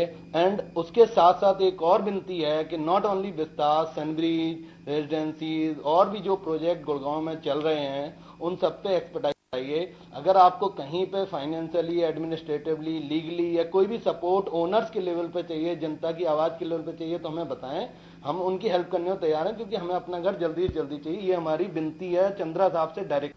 यमुनानगर के जगाधारी में हाई प्रोफाइल स्कूल में पढ़ने वाली 2 छात्राएं स्कूल के बाहर जाते हुए गायब हो गईं। इस घटना की जानकारी छात्राओं के परिजनों को मिली तो परिजनों ने स्कूल में जमकर हंगामा किया। यमुनानगर के जगाधरी का हाई प्रोफाइल संत थॉमस स्कूल, यहाँ की पढ़ने वाली 7वीं कक्षा की सुरभि और अंशिका मित्तल दोनों ही अचानक स्कूल से लापता हो गई। परिजनों का कहना है कि दोनों छात्राओं को स्कूल में छोड़ने के बाद वह लोग वापस गए थे, लेकिन स्कूल की छुट्टी होने के बाद वे दोनों छात्राएं घर नहीं पहुंची। हालांकि दोनों छात्राएं आपस में सहेलियां तो जरूर हैं, लेकिन इन दोनों के घरों में 5 से 7 किलोमीटर की दूरी है और ऐसे में दोनों छात्राओं के परिजनों ने स्कूल में पहुँचकर जब दोनों के बारे में पूछताछ की तो कोई संतोषजनक जवाब न मिलने के बाद परिजनों ने पुलिस को सूचना दे दी। सूचना मिलते ही पुलिस मौके पर पहुंच गई और स्कूल के CCTV कैमरे को खंगालना शुरू कर दिया। परिजनों की माने तो लड़कियां स्कूल में तो आई थीं, लेकिन उनके बाहर जाने का कुछ अता पता नहीं लगा। ऐसे में उन्हें अपहरण की शंका है, जिससे वह कोई भी ज्यादा टिप्पणी नहीं कर सकते। स्कूल से 2 छात्राओं के अचानक लापता हो जाने की सूचना मिलते ही स्कूल के बाहर लोगों का तांता लगना शुरू हो गया। ऐसे में जब स्कूल प्रशासन की तरफ से कोई संतोषजनक जवाब नहीं मिला तो परिजनों ने एक बार हंगामा कर दिया। बाद में पुलिस के समझाने के बाद परिजन शांत तो हो गए, लेकिन दोनों छात्राओं की तलाश के लिए परिजनों ने हर जगह उनकी तलाश जारी कर दी। वहीं इस मामले में पुलिस ने भी दोनों छात्राओं की फोटो को आसपास के थानों में भेज दिया ताकि इन छात्राओं के फोटो के सहारे ही इनकी तलाश की जाए। वहीं पुलिस ने मामला तो दर्ज कर लिया है, लेकिन इस मामले में अपहरण से मना नहीं कर रही है। लेकिन पुलिस का कहना है कि मामले की जांच कर रहे हैं और आसपास के थानों में इन दोनों छात्राओं की फोटो भेजने के बाद इनकी तलाश शुरू कर दी है। स्कूल के आज छुट्टियां बिल्कुल मैनेजमेंट कर रही क्या है, फिर तुम्हारे बच्चे सेफ ही नहीं है स्कूलों में। भाई इतने पैसे ले रहे हैं, सब कुछ ले रहे हैं, तो किस लिए ले रहे जी? हम क्यों कॉन्वेंट स्कूलों में? हमारी बेटी मेरे पेपर वाइफ जो आई थी उसके साथ, बेटी साइकिल भी थी, बेटे को लेके आई वाइफ, तो दोनों बच्चे एंटर करके वाइफ चली गई। उसके बाद पता चला बेटी ने पेपर नहीं दिया। 3 बजे वाइफ का फोन आया मेरे पास, आई नहीं बेटी घर। मैंने कहा चलो हम यहाँ आए, तो ये कहते जब तो छुट्टी होगी स्टाफ भी चले गया। तो मैंने कहा आपकी क्या रिस्पॉन्सिबिलिटी बनती है? कहते मैडम, मैंने कहा मैडम को फोन करके तो पूछो। फिर कह नहीं इन्होंने देखा, कहते एग्जाम नहीं देते, इनकी क्या ड्यूटी बनती है? इनकी ड्यूटी नहीं बनती कि बच्चों के अगर माता पिता को इन्फॉर्म करे कि बच्चा नहीं आया। फाइनल एग्जाम है, फिर तुम्हारे बच्चे सेफ ही, किसी के बच्चे सेफ नहीं है जी। एक स्कूल में 2 बच्चे गायब हो जाना कोई वो थोड़ी है जी। देखिए अभी हमारे पास ना ये अपने विजय कुमार हैं, वो 5-7 आदमी आए थे कि हमारे बच्चे सुबह 9 बजे स्कूल में आए थे। 2 लड़के हैं, अंशिका और दूसरी का नाम है जी, एक अंशिका है, दूसरी का नाम है बाबू, मैं भूल गया, लिखा तो सुरभि। ये सुबह स्कूल में आए थे, साइकिलों पे आई हैं दोनों बच्चे, और उसके बाद अभी तक घर नहीं पहुंची है। तो हमने इनकी रिपोर्ट दर्ज कर ली है, मुकदमा दर्ज कर रहे हैं और कार्रवाई के लिए सभी एसएचओ को मैसेज कर दिए हैं, तलाश कर रहे हैं, जैसी भी कार्रवाई होगी आपको बता दिया जाएगा। क्या शंका व्यक्त की जा रही है कि अपहरण का शंका अभी अपहरण की हम कह तो नहीं सकते, लेकिन अभी देखते हैं, जांच में जो भी आएगा वो कार्रवाई करेंगे। देखिए, हमारे स्कूल में जो 2 बच्चे आते हैं, लापता होने का कोई सवाल नहीं है। अब बच्चा उनका साइकिल से आ रहा है, स्कूल के गेट के बाहर वो साइकिल लेके कहाँ जा रहा है, इसका फिर हमारे ऊपर वो नहीं है सर। अगर बच्चा स्कूल में आके प्रेजेंट लगी है, वो हम चेकिंग करा रहे हैं। गार्ड्स तो रखे हुए हैं सर, पास के बगैर कैसे टाइम में, और बिना पास के हम बच्चे जाने नहीं देते सर। इसका तो मैं कैसे कह सकता हूँ, मैं जानबूझ के, तो मुझे अगर पता हो तो मैं जाने क्यों दूंगा। नहीं, बच्चे गायब हुए हैं इसकी हमें नॉलेज नहीं, अगर होती तो फिर वो ही है ना सर। फिर नहीं, वो सब चेक कराएंगे। बात बताइए, बच्चा आ रहा है हमारे पास, कुछ बच्चों ने अपने 3 व्हीलर लगाए हैं, तो हम कर रहे हैं सर। अगर बच्चा हमारे अंदर आया भी है कि नहीं आया सर, वो बुलाइए हमने। नहीं, इसका तो ये बच्चे आजकल एब्सेंट हो रहे हैं, बीमार स्वाइन फ्लू की वजह से माँ बाप भेज नहीं रहे, और हम तो पेपर को भी मना कर रहे हैं। नहीं, स्वाइन फ्लू भी हो तो कम से कम हमें तो ऊपर से ये है कि आजकल अगर बच्चा बीमार है तब भी उसे घर। हरियाणा में आए दिन बढ़ रही रेप और दुष्कर्म जैसी वारदातें थमने का नाम नहीं ले रही हैं। ताजा मामला भिवानी का है, जहां एक विधवा महिला के साथ उसकी बेटी को बहला फुसलाकर उसके साथ लगातार दुष्कर्म किया है। क्या है पूरा मामला, देखिए इस रिपोर्ट में। पीड़ित महिला संतोष ने आरोप लगाते हुए बताया कि मैं मजदूरी करती थी, तब रोशन मुझको फोन करता था, मेरे साथ प्यार का नाटक किया और शादी का झांसा देकर उसके साथ यौन शोषण किया। अपने आप को अविवाहित बताकर मेरे साथ हरिद्वार में भी यौन शोषण किया। जब मुझे पता चला कि ये शादीशुदा है, तब से वह गायब हो गया। मुझे जान से मारने की भी धमकी दी है। थाने में कई बार शिकायत दे चुकी हूँ, पर कुछ सुनवाई नहीं हुई। सीएम विंडोज में भी शिकायत दी है, पर कोई कार्यवाही नहीं हुई। मैं विधवा हूँ, मुझे न्याय चाहिए, नहीं तो मैं आत्महत्या कर लूंगी। वहीं पीड़िता के वकील आर.के. सिंह ने बताया कि संतोष ने कई बार थाने में शिकायत भी दर्ज की है, मगर सुनवाई नहीं हुई। सीएम विंडोज में भी शिकायत दी है, पर कोई कार्यवाही नहीं हुई। शादी का झांसा देकर उसके साथ यौन शोषण किया। अपने आप को अविवाहित बताकर उसके साथ हरिद्वार में भी यौन शोषण किया। मजदूर हूँ और मजदूरी करती हूँ, और रोशन लाल मेरे साथ कांटेक्ट, मतलब मजदूरों के लिए मेरे साथ कांटेक्ट, फोन पे बातें उन्होंने मेरे से कांटेक्ट हुआ। जब बोला मैं मजदूर ला दूंगा, मजदूर लाने के बहाने वो मेरे से कांटेक्ट किया करा। फिर वो मेरे साथ वो बोला कि मैं शादीशुदा नहीं हूँ, मेरे साथ प्यार का झांसा करने लगा। और फिर उसके बाद ये क्या नाम, मुझे शादी का बोले, मैं तेरे से शादी करूँगा और तेरी लड़की को बाप का नाम दूंगा। फिर मेरा उससे कांटेक्ट हो गया। फिर वो मुझे हरिद्वार लेके गया तो वहाँ पे भी उसने शादी नहीं की मुझसे। वो बोला मैं तेरे से शादी करूँगा। वहाँ पे भी उन्होंने मुझसे 5 दिन रहे, हम 4 दिन रहे, और 5वें दिन हम आ गए यहाँ पे। फिर यहाँ पे भिवानी ये धर्मशाला में यहाँ पे रहे एक रात। तो ये बोला यहाँ पे शादी करूँ। फिर मुझे इसके बाद पता चला कि ये शादीशुदा है। तो फिर ये इसके घर को ने गायब कर दिया और कहने लगा कि तू मुझ पे कोई मतलब इंजाम लगाएगी या कोई केस करेगी तो तुझे जान से खत्म कर दूंगा। तो उस नाम की एक क्लाइंट खाने से आई थी और उसने बताया था कि एक रोशन नाम का आदमी उसको शादी का झांसा देकर और अपने आप को अविवाहित बताकर उसका यौन शोषण करता रहा, और वो उसको शादी का झांसा देकर शादी करने की बात कहकर हरिद्वार ले गया था। वहाँ भी उसका यौन शोषण किया। फिर एक दिन बताया था कि उसने यहाँ भिवानी धर्मशाला में भी वो रही है उसकी, और हर जगह उसको अपनी पत्नी बताता रहा। लेकिन बाद में जब उसको पता लगा कि वो शादीशुदा है तो उसके घर वालों ने उसने एतराज़ किया, तो उसके घर वालों ने उसके खिलाफ ही एक दरख्वास्त दे दी कि भाई इसने हमारा लड़का गायब कर रखा है। लेकिन जो है ना, बाद में फिर वो अपने घर आ गया। अब इस पीड़िता ने जो है ना सीएम विंडो में दरख्वास्त दी है न्याय के लिए, और पुलिस अधीक्षक महोदय को दी है, और एसएचओ तो साहब को भी दरख्वास्त दी है, लेकिन बता रही है कि अभी तक कोई कार्रवाई। वहीं साइबर सिटी में अवैध शराब की तस्करी लगातार बढ़ती जा रही है। वहीं चेकिंग के दौरान गुड़गांव पुलिस ने एक लग्जरी गाड़ी को रोका तो उसमें तलाशी के दौरान अंग्रेजी और देशी शराब की 63 पेटियां बरामद हुई। साइबर सिटी में अवैध शराब की तस्करी लगातार बढ़ रही है। वहीं चेकिंग के दौरान गुड़गांव पुलिस ने एक लग्जरी गाड़ी को रोका तो उसमें तलाशी के दौरान अंग्रेजी और देसी शराब की 63 पेटियां बरामद हुई। पूछताछ करने पर पता चला कि रोहतक का रहने वाला अनिल इस शराब को दिल्ली लेकर जा रहा था। पुलिस ने गाड़ी को कब्जे में लेकर शराब की 63 पेटियां जब्त कर ली हैं और मामला दर्ज कर आगे की कार्रवाई में जुट गई। नशे का शौक युवाओं में बढ़ता जा रहा है। वहीं अवैध शराब बेचने वालों की भी साइबर सिटी में कमी नहीं है और नशा अपना पैर पसारता जा रहा है। युवाओं में बढ़ती नशे की लत को रोकने के लिए सरकार और पुलिस प्रशासन कितना सजग है और अवैध शराब की तस्करी पर कितनी लगाम लग पा रही है, जिसका खामियाजा इस युवा पीढ़ी को हो रहा है। अब लग्जरी गाड़ियों में होने लगी हैं, जिससे लगता है कि अवैध शराब के धंधे में हाई प्रोफाइल लोग भी सम्मिलित हैं। अब देखना यह होगा कि गुड़गांव पुलिस बढ़ती अवैध शराब की तस्करी पर कितना लगा पाती है। ये टोटल थी 150 बोतल तो मार का ये 3X रम है और 30 पेटी देसी। टोटल कितनी पेटी है? और ये है टोटल लगभग 63-64। तो कहाँ से पकड़ी थी? ये न्यू कॉलोनी मोड़ से सुबह नाके के दौरान शराब। हाँ, नाकाबंदी। तो क्या उसको मामला दर्ज कर दिया? हाँ, मामला दर्ज कर दिया, कोर्ट में पेश कर दिया। इस बुलेटिन में मेरे साथ इतना ही। बाकी तमाम खबरों से जुड़े रहने के लिए देखते रहिए खबर 24 आवर्स। नमस्कार।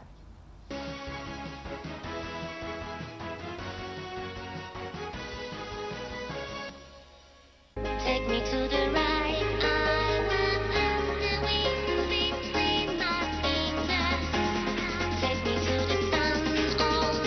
Gift your child a better education with perfection in Indian Renaissance's pioneers. The name of Swami Dayanand Saraswati is on the top. Inspired from his thoughts and ways, there emerged a radiant star in the clear sky of education, which is known as Arya Vidya Mandir. Blending the rich Indian culture with modern techniques, Arya Vidya Mandir School has been educating the society since 1987. Stepping ahead, realizing the present day need, Arya Vidya Mandir is now affiliated to CBSE also. At Arya Vidya Mandir, children discover their worth, learn to live together and prepare themselves to become responsible citizens of the world. Now Arya Vidya Mandir has two faces, CBSE and Haryana board. Now our scholars will also have the opportunity to study under CBSE. Arya Vidya Mandir Senior Secondary School, affiliated to CBSE, New Delhi, Milk Plant Road, Ballabgarh, Faridabad. Phone number 224706 9210 386 040. Roopkala sari नया showroom नई variety के साथ। हमारे यहाँ सभी प्रकार की fancy designer sari, लहंगे वाली साड़ी, हाफ नेट वाली साड़ी, जयपुरी साड़ी, रेशम वर्क साड़ी, दासबरी साड़ी एवं वैवाहिक साड़ियों का शानदार नया कलेक्शन और सभी प्रकार के डिजाइनर लहंगे ही लहंगे सभी रेंज में उपलब्ध हैं।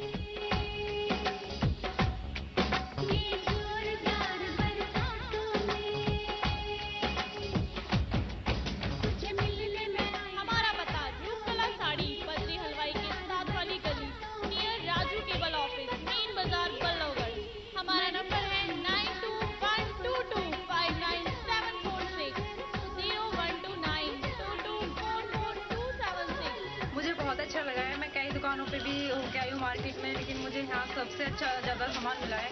काफ़ी वैरायटीज़ मिली है यहाँ पे और मतलब आगे भी मैं यहाँ से यहीं से शॉपिंग करूँगी। रेट के मामले में बहुत अच्छी है, बहुत सस्ता यहाँ पे मिल रहा है कि और ज़्यादा मैंने पहले भी और मार्केट में पता किया है तो वहाँ के मुकाबले बहुत सस्ता मिल रहा है।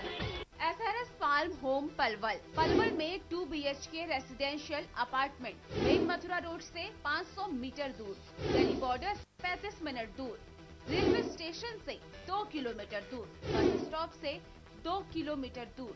अभी बुक करें। संपर्क करें 0129432300 या फिर 43230001। पता SRS tower 3rd floor near metro station Mewla, Maharajpur, GT road, Faridabad. अपने ऑफिस और घरों को सजाने के लिए आए मनीष फिश एक्वेरियम की शॉप पर।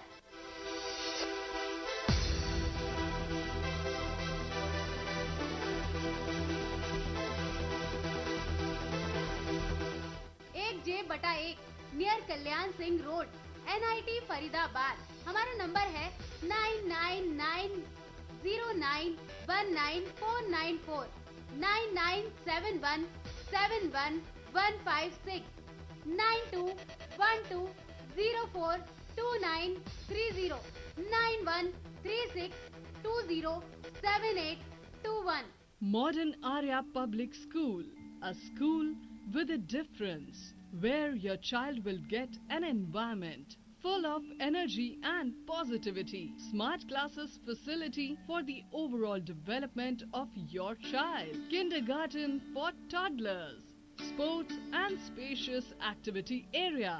Well-equipped science laboratory. Huge and knowledge-filled library. Computer science labs. Transport facility in Faridabad. Modern Arya Public School situated in the lush green fields of Aravali, where the natural and bright atmosphere gives your child the opportunity to grow and achieve heights. Excellent results every year. The CBSE board exams under the guidance of Principal Ms. Anisha Malik and a vast experience in the field of education of Mr. Amod Jha.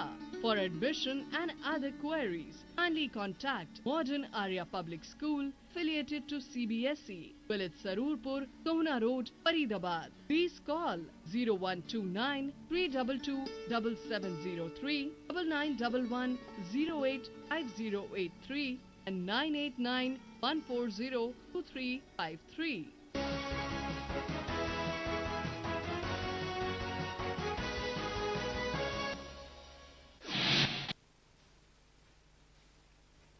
Haryana विधानसभा चुनाव के बाद हरियाणा में पार्षदों के चुनाव की बनने लगी है रणनीति, बिछने लगी है चुनावी बेसात, तैयार हो रहे हैं सियासी मोहरे।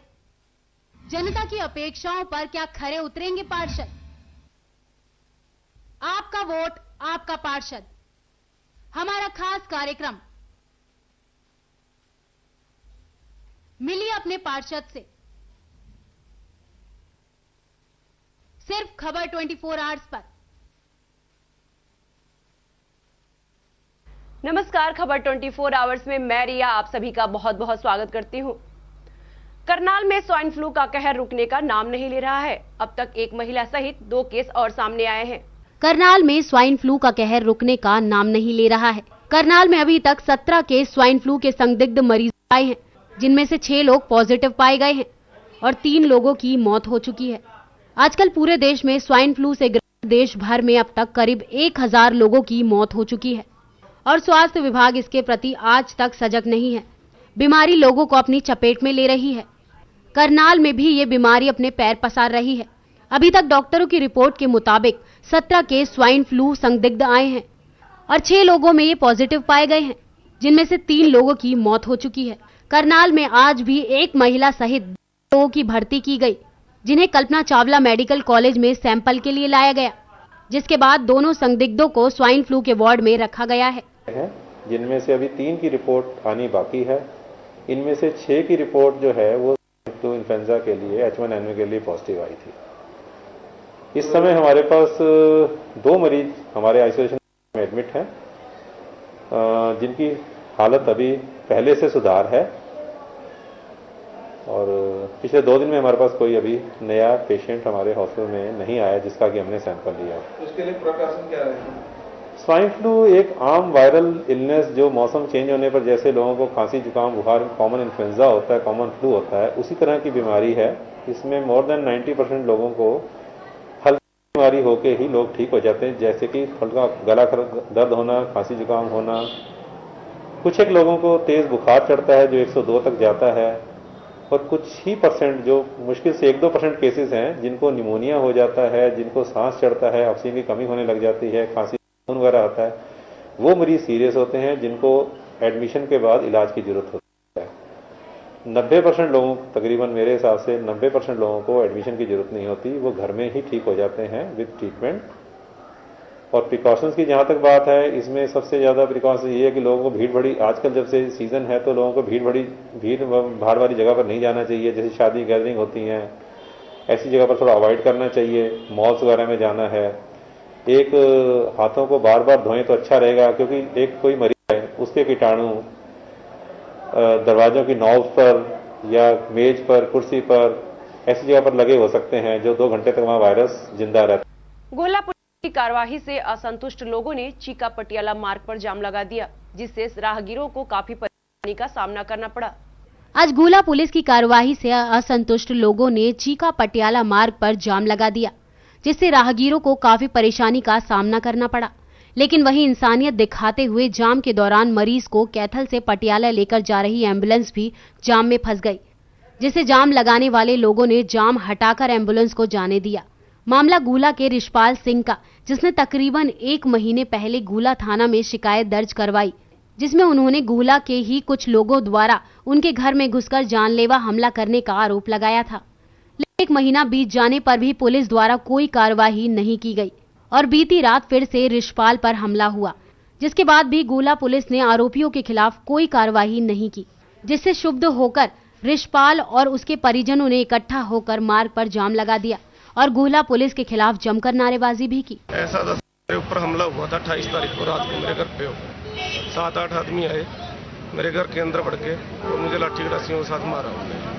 यहाँ मेरी फैक्ट्री है पटेला रोड पे, जहाँ पर हमने जाम लगाया है। यहाँ से मैं गया था रात को लगभग 9 बजे फैक्ट्री बंद करके। जैसे ही मैं घर के अंदर पहुंचा, 7-8 आदमी जिनने मुंह के ऊपर मास्क बांधे हुए थे, मैंने जैसे ही अपना शटर उठा के गाड़ी अंदर लगाई, एकदम से मेरे ऊपर आकर टूट पड़े। उनने मुझे चोटें मारी काफ़ी ज़्यादा, मेरे गड़ासी भी लगी हाथ पे और टांगों पे भी काफ़ी चोटें मारी। उनमें से 2-3 लड़के पहचान में आ गए। तो है एक है जी सुरेंद्र सिट्टा, एक मनोज बागल, मनोज छेनेवल सॉरी, और एक है उनमें गुरबख्श बागल। ये सारी लोग क्रिमिनल लोग हैं, स्मैक के आदी हैं। पहले भी जो सुरेंद्र बागल है वो कत्ल के केस में बाहर आ रहा है। एक टीम बना दी, चीका सच्चों जो है मदद करेगी उनकी। कोई मतलब 5 से पहले हम गिरफ्तार कर चीका सच्चों पर भ्रष्टाचार के आरोप लगाए। चीका तो खड़े यार, गुला 1 महीना हो गया कार्रवाई अब तक क्यों नहीं हुई? ऐसे क्या कारण है? ऐसी कोई बात नहीं कर रही, अब भी बागल में गया हुआ। जब कर्मचारी अपना ज्ञापन फरीदाबाद के विधायक विपुल गोयल को देने के लिए गए तो विपुल गोयल ने कर्मचारियों को खरी खोटी सुनानी शुरू कर दी। मियाँ जी गए नवाज पढ़ने, रोजे गले पड़ गए, ये कहावत तो आपने सुनी ही हो। ऐसा ही कुछ आज नगर निगम सफाई कर्मचारियों के साथ देखने को मिला है। आज नगर निगम कर्मचारी अपनी मांगों से संबंधित फरीदाबाद विधायक विपुल गोयल को ज्ञापन सौंपने गए थे, मगर उन्हें अपनी खामियों को लेकर ज्ञान सुनने को मिल गया। विधायक विपुल गोयल ने ज्ञापन लेते हुए कहा कि आपका ज्ञापन तो मैं मुख्यमंत्री तक पहुंचा दूंगा, मगर आपके सफाई कर्मचारी शहर की सफाई करने में लापरवाही कर रहे हैं। उन्होंने शहर का निरीक्षण भी किया है। बताया कि वो सेक्टर 12 से अपने कार्यालय सेक्टर 16 तक आए हैं तो रास्ते में उन्हें कई जगहों पर गंदगी के ढेर देखने को मिले हैं। साथ ही कर्मचारियों को निर्देश देते हुए कहा कि शनिवार और रविवार की कोई छुट्टी नहीं करेगा। दरअसल बीते दिनों पहले निगम कर्मचारियों ने बड़खल विधायिका सीमा तिरखा को ज्ञापन सौंपा था। नगर निगम के सैकड़ों सफाई कर्मचारी अपनी मांगों को लेकर फरीदाबाद विधानसभा क्षेत्र की विधायक विपुल गोयल के पास पहुंचे। इन कर्मचारियों ने पिछली सरकार में भी अपनी मांगों से संबंधित बहुत संघर्ष किया था, जिन्हें अंत में कांग्रेस सरकार ने कुछ राहत भी दी थी। कर्मचारियों को उम्मीद थी कि नई सरकार उनके लिए नई योजनाएं लाएगी, मगर ऐसा कुछ नहीं हुआ। उनकी मांगे मात्र मांगे ही बनकर रह गई। इसलिए एक बार फिर कर्मचारी सरकार बनने के बाद पहली बार अपनी मांगों से संबंधित फरीदाबाद के सभी भाजपा विधायकों को ज्ञापन सौंप रहे हैं। इस संबंध में नगर पालिका कर्मचारी संघ के प्रदेश अध्यक्ष नरेश शास्त्री की माने तो उन्होंने आज विधायक विपुल गोयल को ज्ञापन सौंपा है, जिसमें मुख्य रूप से ठेकेदारी प्रथा को खत्म करने की और कच्चे कर्मचारियों को पक्के करने की मांग रखी गई है। शास्त्री ने भाजपा सरकार की कथनी और करनी में अंतर बताते हुए कहा कि सरकार ने सत्ता से पहले अपनी घोषणा पत्र में अनेकों वायदे किए थे, जिनमें कर्मचारियों के लिए ठेकेदारी प्रथा को खत्म करना और कच्चे कर्मचारियों को पक्का करना मुख्य रूप से शामिल थे। साथ ही उन्होंने ये भी कहा था कि सत्ता आने पर कर्मचारियों को वेतनमान बढ़ाकर 15,000 रुपए कर दिया जाएगा। साथ ही फरीदाबाद के क्षेत्रफल की बात करते हुए कहा कि शहर में लगभग 1300 मीटर लंबी सड़कें हैं, 1000 मीटर लंबी नालियां और लगभग 400 मीटर लंबे सीवर हैं, जिनकी सफाई के लिए लगभग 10,000 कर्मचारी होने चाहिए, मगर नगर निगम के पास लगभग 3500 कर्मचारी ही हैं। साथ ही सफाई कर्मचारियों के पास पर्याप्त मात्रा में सफाई के उपकरण नहीं है। जिस वजह से फरीदाबाद शहर की सफाई करवाना एक चिंता का विषय बना हुआ है। इसीलिए नई भर्तियां की जाएं, जिससे शहर सुंदर बन सके। साथ ही स्वाइन फ्लू से बचने के लिए कर्मचारियों को मास्क दिए जाएं, ताकि कर्मचारी स्वाइन फ्लू की चपेट में ना पाएं। पूरे प्रदेश में ही नहीं बल्कि देश में भी स्वाइन फ्लू का प्रकोप जारी है, मगर हरियाणा प्रदेश में सफाई कर्मचारियों को मास्क उपलब्ध नहीं किए जा रहे हैं। वहीं जवाब में फरीदाबाद विधायक विपुल गोयल की माने तो कर्मचारियों ने उन्हें कुछ मुख्य मांगों के साथ ज्ञापन सौंपा है, जिस पर वो अध्ययन करके हरियाणा मुख्यमंत्री मनोहर लाल खट्टर को भिजवा देंगे और आने वाले 9 मार्च से 25 मार्च तक चलने वाले मुख्यमंत्री के साथ विधायकों के सेशन में वो उनकी मांगों को रखेंगे और जरूरत पड़ने पर वो कर्मचारियों को मुख्यमंत्री से भी रूबरू करवाएंगे।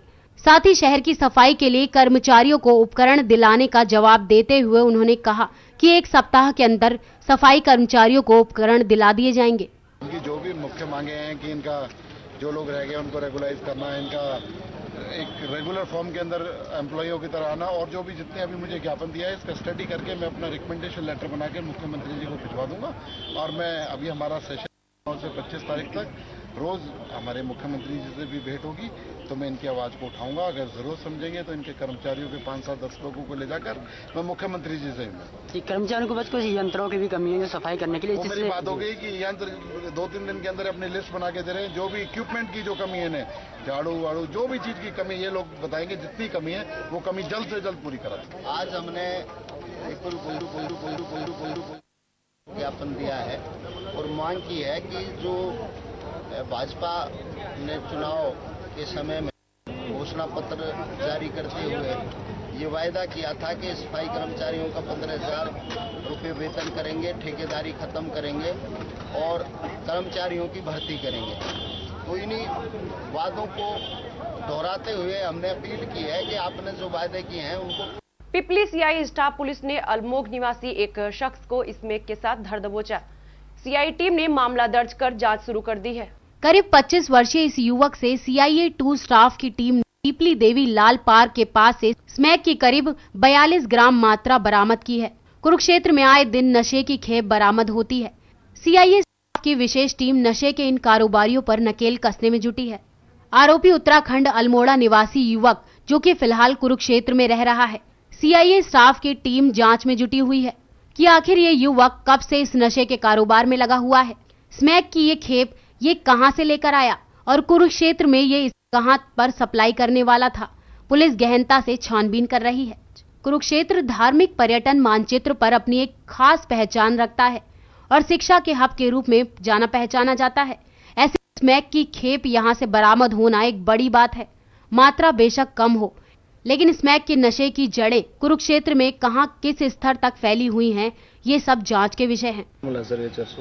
ये नारकोटिक्स से संबंधित मामला है। इसमें विनोद नाम के लड़के को हमने कल टीम ने हमारी ने अरेस्ट किया है, जो फिलहाल परशुराम कॉलोनी में अपने परिवार सहित रहता है, किराए पर रहते हैं। बेसिकली ये अल्मोड़ा डिस्ट्रिक्ट से, उत्तराखंड से, और इससे हमने 42 ग्राम स्मैक इसे बरामद करी है।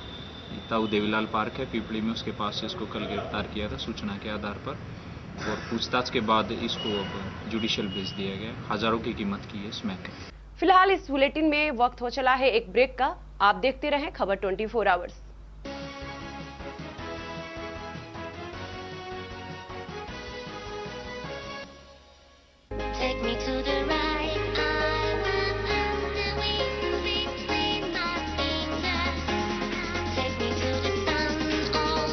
Gift your child higher education with perfection in Indian Renaissance's pioneers.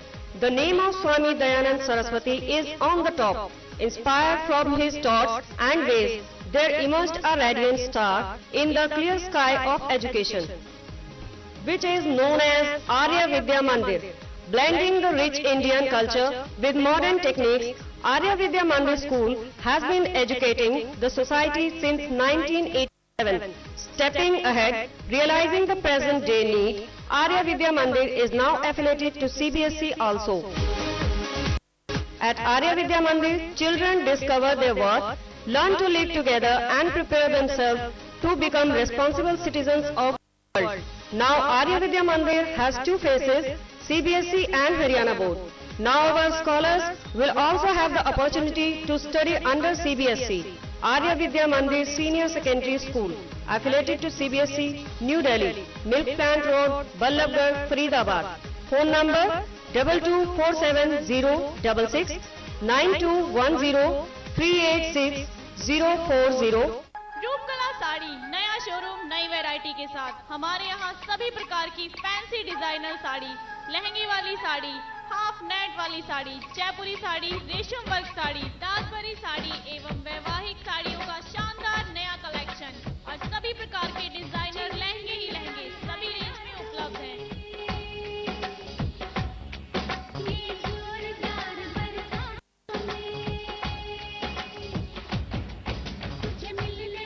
हमारा पता रूपकला साड़ी बद्री हलवाई के साथ वाली near Raju cable office, main बाजार, बल्लभगढ़।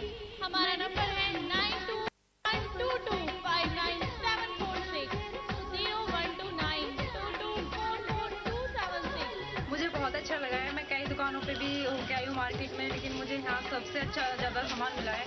काफ़ी वैरायटीज़ मिली है यहाँ पे और मतलब आगे भी मैं यहाँ से मतलब शॉपिंग करूँगी। रेट के मामले में बहुत अच्छी है, बहुत मतलब सस्ता मतलब यहाँ पे मिल रहा है कि और ज़्यादा मैंने मतलब पहले भी और मार्केट में पता किया है तो वहाँ के मुकाबले बहुत सस्ता मिल रहा है। SRS फार्म होम पलवल में 2 BHK residential apartment, main Mathura road से 500 मीटर दूर, दिल्ली से 35 मिनट दूर, रेलवे स्टेशन से 2 किलोमीटर दूर, बस स्टॉप से 2 किलोमीटर दूर।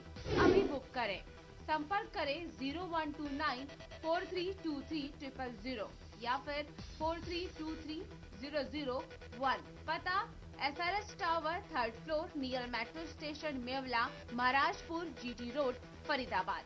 अपने ऑफिस और घरों को सजाने के लिए आए मनीष फिश एक्वेरियम की शॉप पर।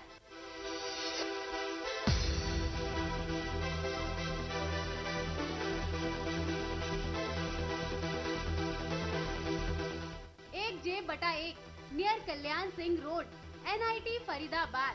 हमारा नंबर है 9990919494 9971711156 9212042930 9136207821। Modern Arya Public School, a school with a difference, where your child will get an environment full of energy and positivity. Smart classes facility for the overall development of your child. Kindergarten for toddlers. Sports and spacious activity area. Well-equipped science laboratory. Huge and knowledge-filled library. Computer science labs. Transport facility in Faridabad. Modern Arya Public School situated in the lush green fields of Aravali, where the natural and bright atmosphere gives your child the opportunity to grow and achieve heights. Excellent results every year in CBSE board exams under the guidance of Principal Ms. Anisha Malik and a vast experience in the field of education of Mr. Amod Jha. For admission and other queries, kindly contact Modern Arya Public School affiliated to CBSE, Village Sarurpur, Kohna Road, Faridabad. Please call 0129-322-7703, 9911-085083 and 989-140-2353.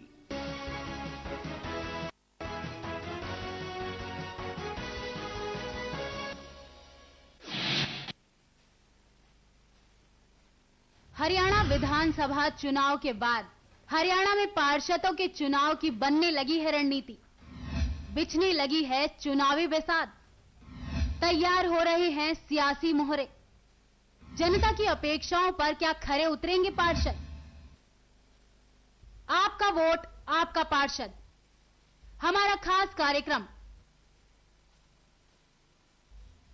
मिलिए अपने पार्षद से,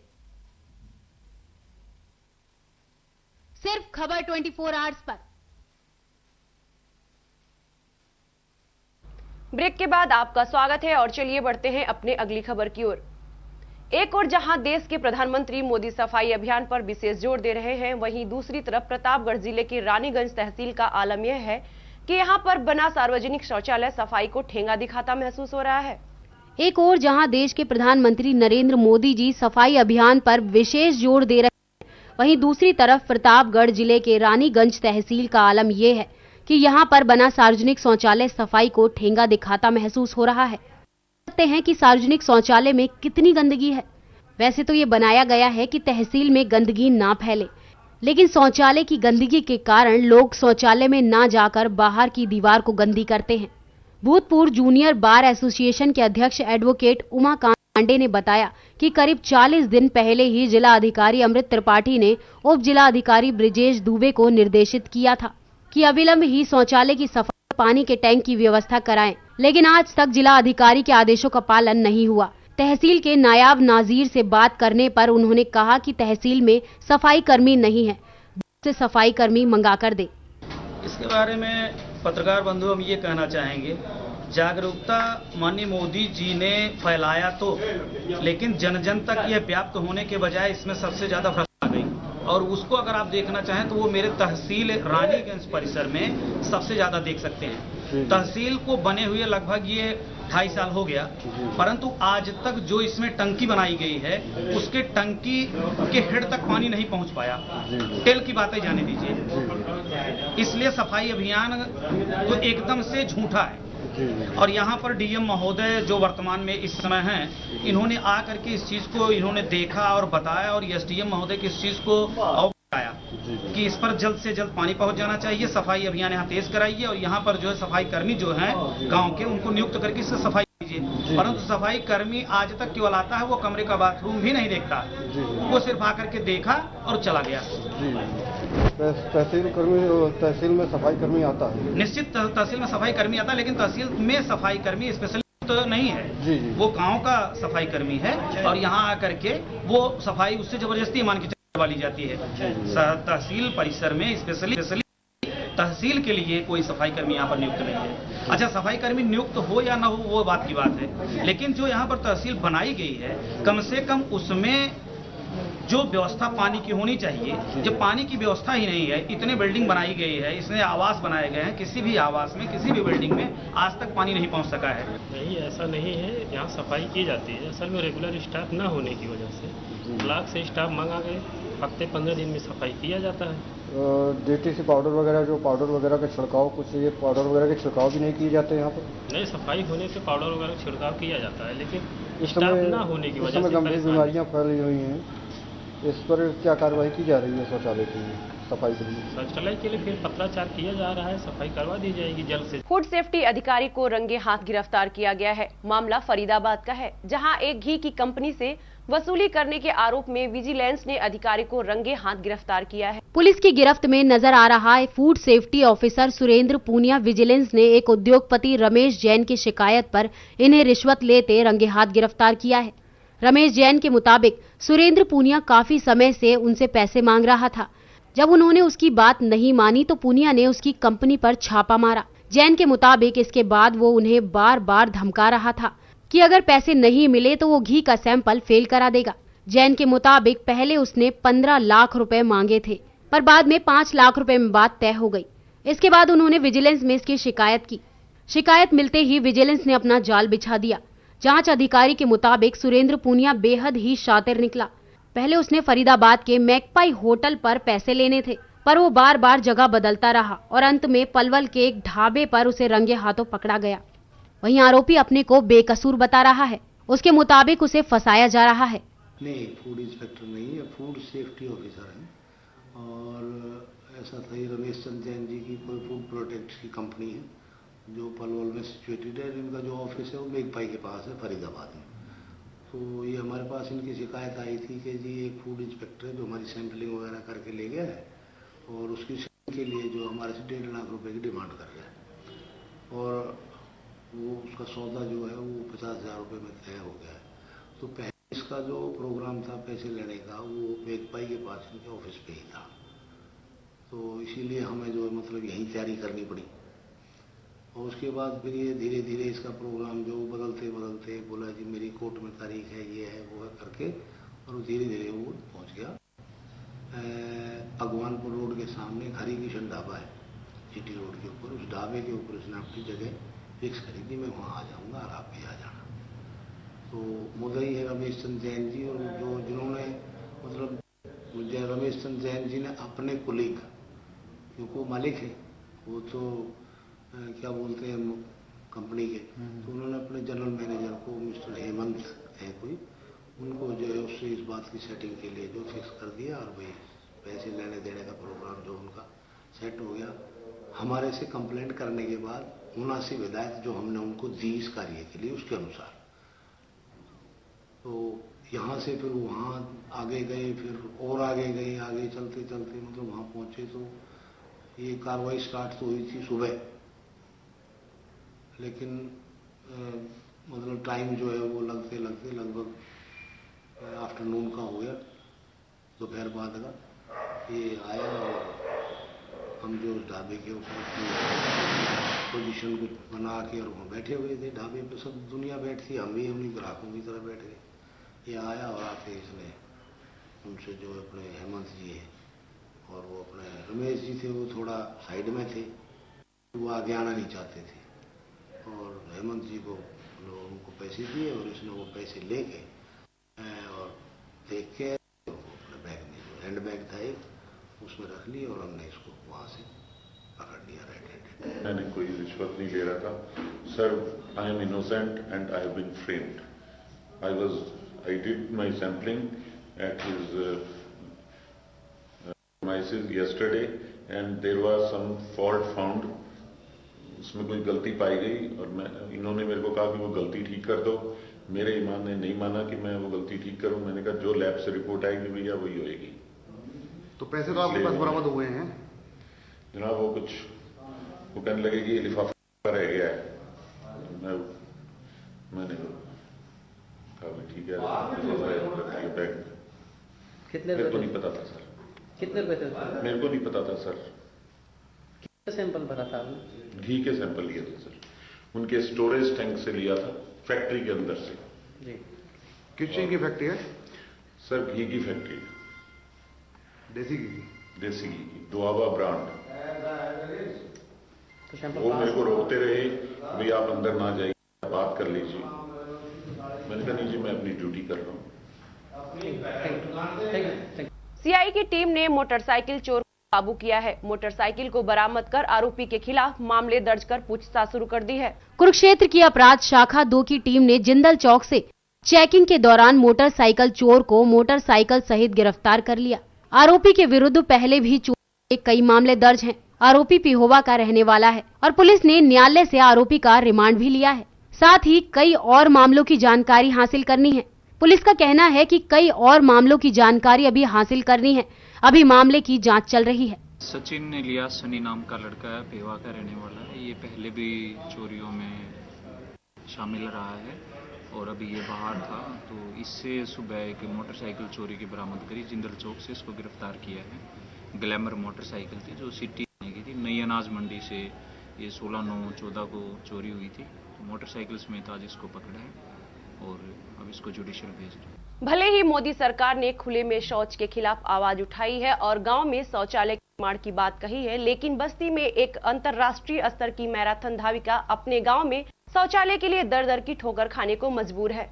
भले ही मोदी सरकार ने खुले में शौच के खिलाफ आवाज उठाई है और गाँव में शौचालय के निर्माण की बात कही हो, अखिलेश सरकार ने भी बहुत से खिलाड़ियों को सम्मान दिया हो, जिससे प्रदेश और देश में उनका सम्मान बढ़ गया हो, मगर आज बस्ती में एक अंतर्राष्ट्रीय स्तर की मैराथन धाविका अपने गांव में शौचालय के लिए दर दर की ठोकरें खाने को मजबूर है। बस्ती जिले के रुधौली थाना क्षेत्र के रानीपुर गांव में आज तक शौचालय नहीं बन पाया है। लड़कियों को खुले में ही शौच के लिए जाना होता है। आपको बता दें कि शौच के लिए अब गाँव की महिलाओं ने अभियान छेड़ दिया है और इस अभियान की बागडोर अंतर्राष्ट्रीय स्तर की खिलाड़ी अंजनी मल्लाह ने संभाली है। अंजनी ने गांव की महिलाओं के साथ डीएम दफ्तर पर धरना प्रदर्शन किया और कहा कि स्वच्छता मिशन तो शुरू कर दिया गया है, लेकिन धरातल पर हकीकत बिल्कुल उलट है। अंजनी मल्लाह ने खेल राज्य मंत्री रामकरण आर्या से भी कई बार मुलाकात की, लेकिन मंत्री जी ने भी एक कान से सुन दूसरे कान से निकाल दिया और समस्या जस की तस बनी हुई है। हम लोग आए हैं, जैसे स्वच्छता अभियान चलाया गया है, इसी के लिए हम लोग आए, शौचालय की मांग करने के लिए हम लोग आए। स्वच्छता अभियान तो चला दिया है, जगह जगह गंदगी है। कहते हैं शौचालय बनवा दो, ये करो, लड़कियों को आगे बढ़ाओ, महिलाओं की सुरक्षा बढ़ाओ। क्या सुरक्षा बढ़ाते हैं? महिलाएं बैठती हैं सड़क पे, इधर से किसी की गाड़ी जाती है, उधर से किसी की गाड़ी जाती है। बाग बगीचे में सब लोग हवा के लिए बैठते हैं, वहाँ शौचालय के लिए हम लोग को जाना पड़ता है। लड़कियों को, महिलाओं को आगे बढ़ाओ। मैं तो मात्र एक अकेली लड़की हूँ जो अपने मतलब जिले से भी शायद अकेले मैराथन के लिए मतलब दौड़ रही हूँ। ग्राम प्रधान कहते हैं कि अगर हम आप लोगों को कराएंगे तो हम हार जाएंगे। हम मतलब जैसे टोला है गाँव में ना, तो कहते हैं अगर हम इस टोले में जाएंगे हार जाएंगे। हम लोग मल्लाह हैं। तो क्या अभी भी देश में जातिवाद चल रहा है? शायद मेरे हिसाब से तो चल रहा है। बात ना होता तो मैं मल्लाह थी और फिर मैं लड़की थी उनके साथ ही। उन्होंने अभी तक नहीं पूछा है कि कौन सी लड़की थी, कहाँ से आई थी, क्यों आई थी। खेल मंत्री रामकरण आर्य से मेरी मुलाकात हो चुकी है 3 बार इलाहाबाद में। वो मुझसे मिले थे, मुझे पुरस्कारित किया गया था। तब उन्होंने स्वयं मुझे पुरस्कारित किया था इंदिरा मैराथन 19 नवंबर को इलाहाबाद में। मैंने उनसे पूछा भी है कि सर जो आप भाषण यहाँ देते हैं इलाहाबाद के बच्चों को, वो भाषण अपने जिले के बच्चों को अगर दें तो क्या आपके जिले के बच्चे नाम नहीं रोशन करेंगे? कहते हैं देखेंगे, लेकिन ये बता दें मुझे वो कब देखेंगे। भारत सरकार के स्वच्छ भारत कार्यक्रम के अंतर्गत और निर्मल भारत अभियान के अंतर्गत ये पूरे जनपद में शौचालय निर्माण का कार्य कराया जा रहा है। इस संबंध में अभी तक हमारे यहाँ 25,000 शौचालय का निर्माण हो भी चुका है। और जो ये तहसील रुधौली के रानीपुर गांव की जो महिलाओं की डिमांड आई है उसको हमने वरीयता से रखा है। और जो हमारी जो ही धनराशि इस बाबत हमको प्राप्त होगी, वर्तमान में जो धनराशि उपलब्ध है हमने चूँकि इतना कार्य कराया कि सभी धनराशि समाप्त हो चुकी है। इस बुलेटिन में फिलहाल इतना ही। आप देखते रहें खबर 24 आवर्स।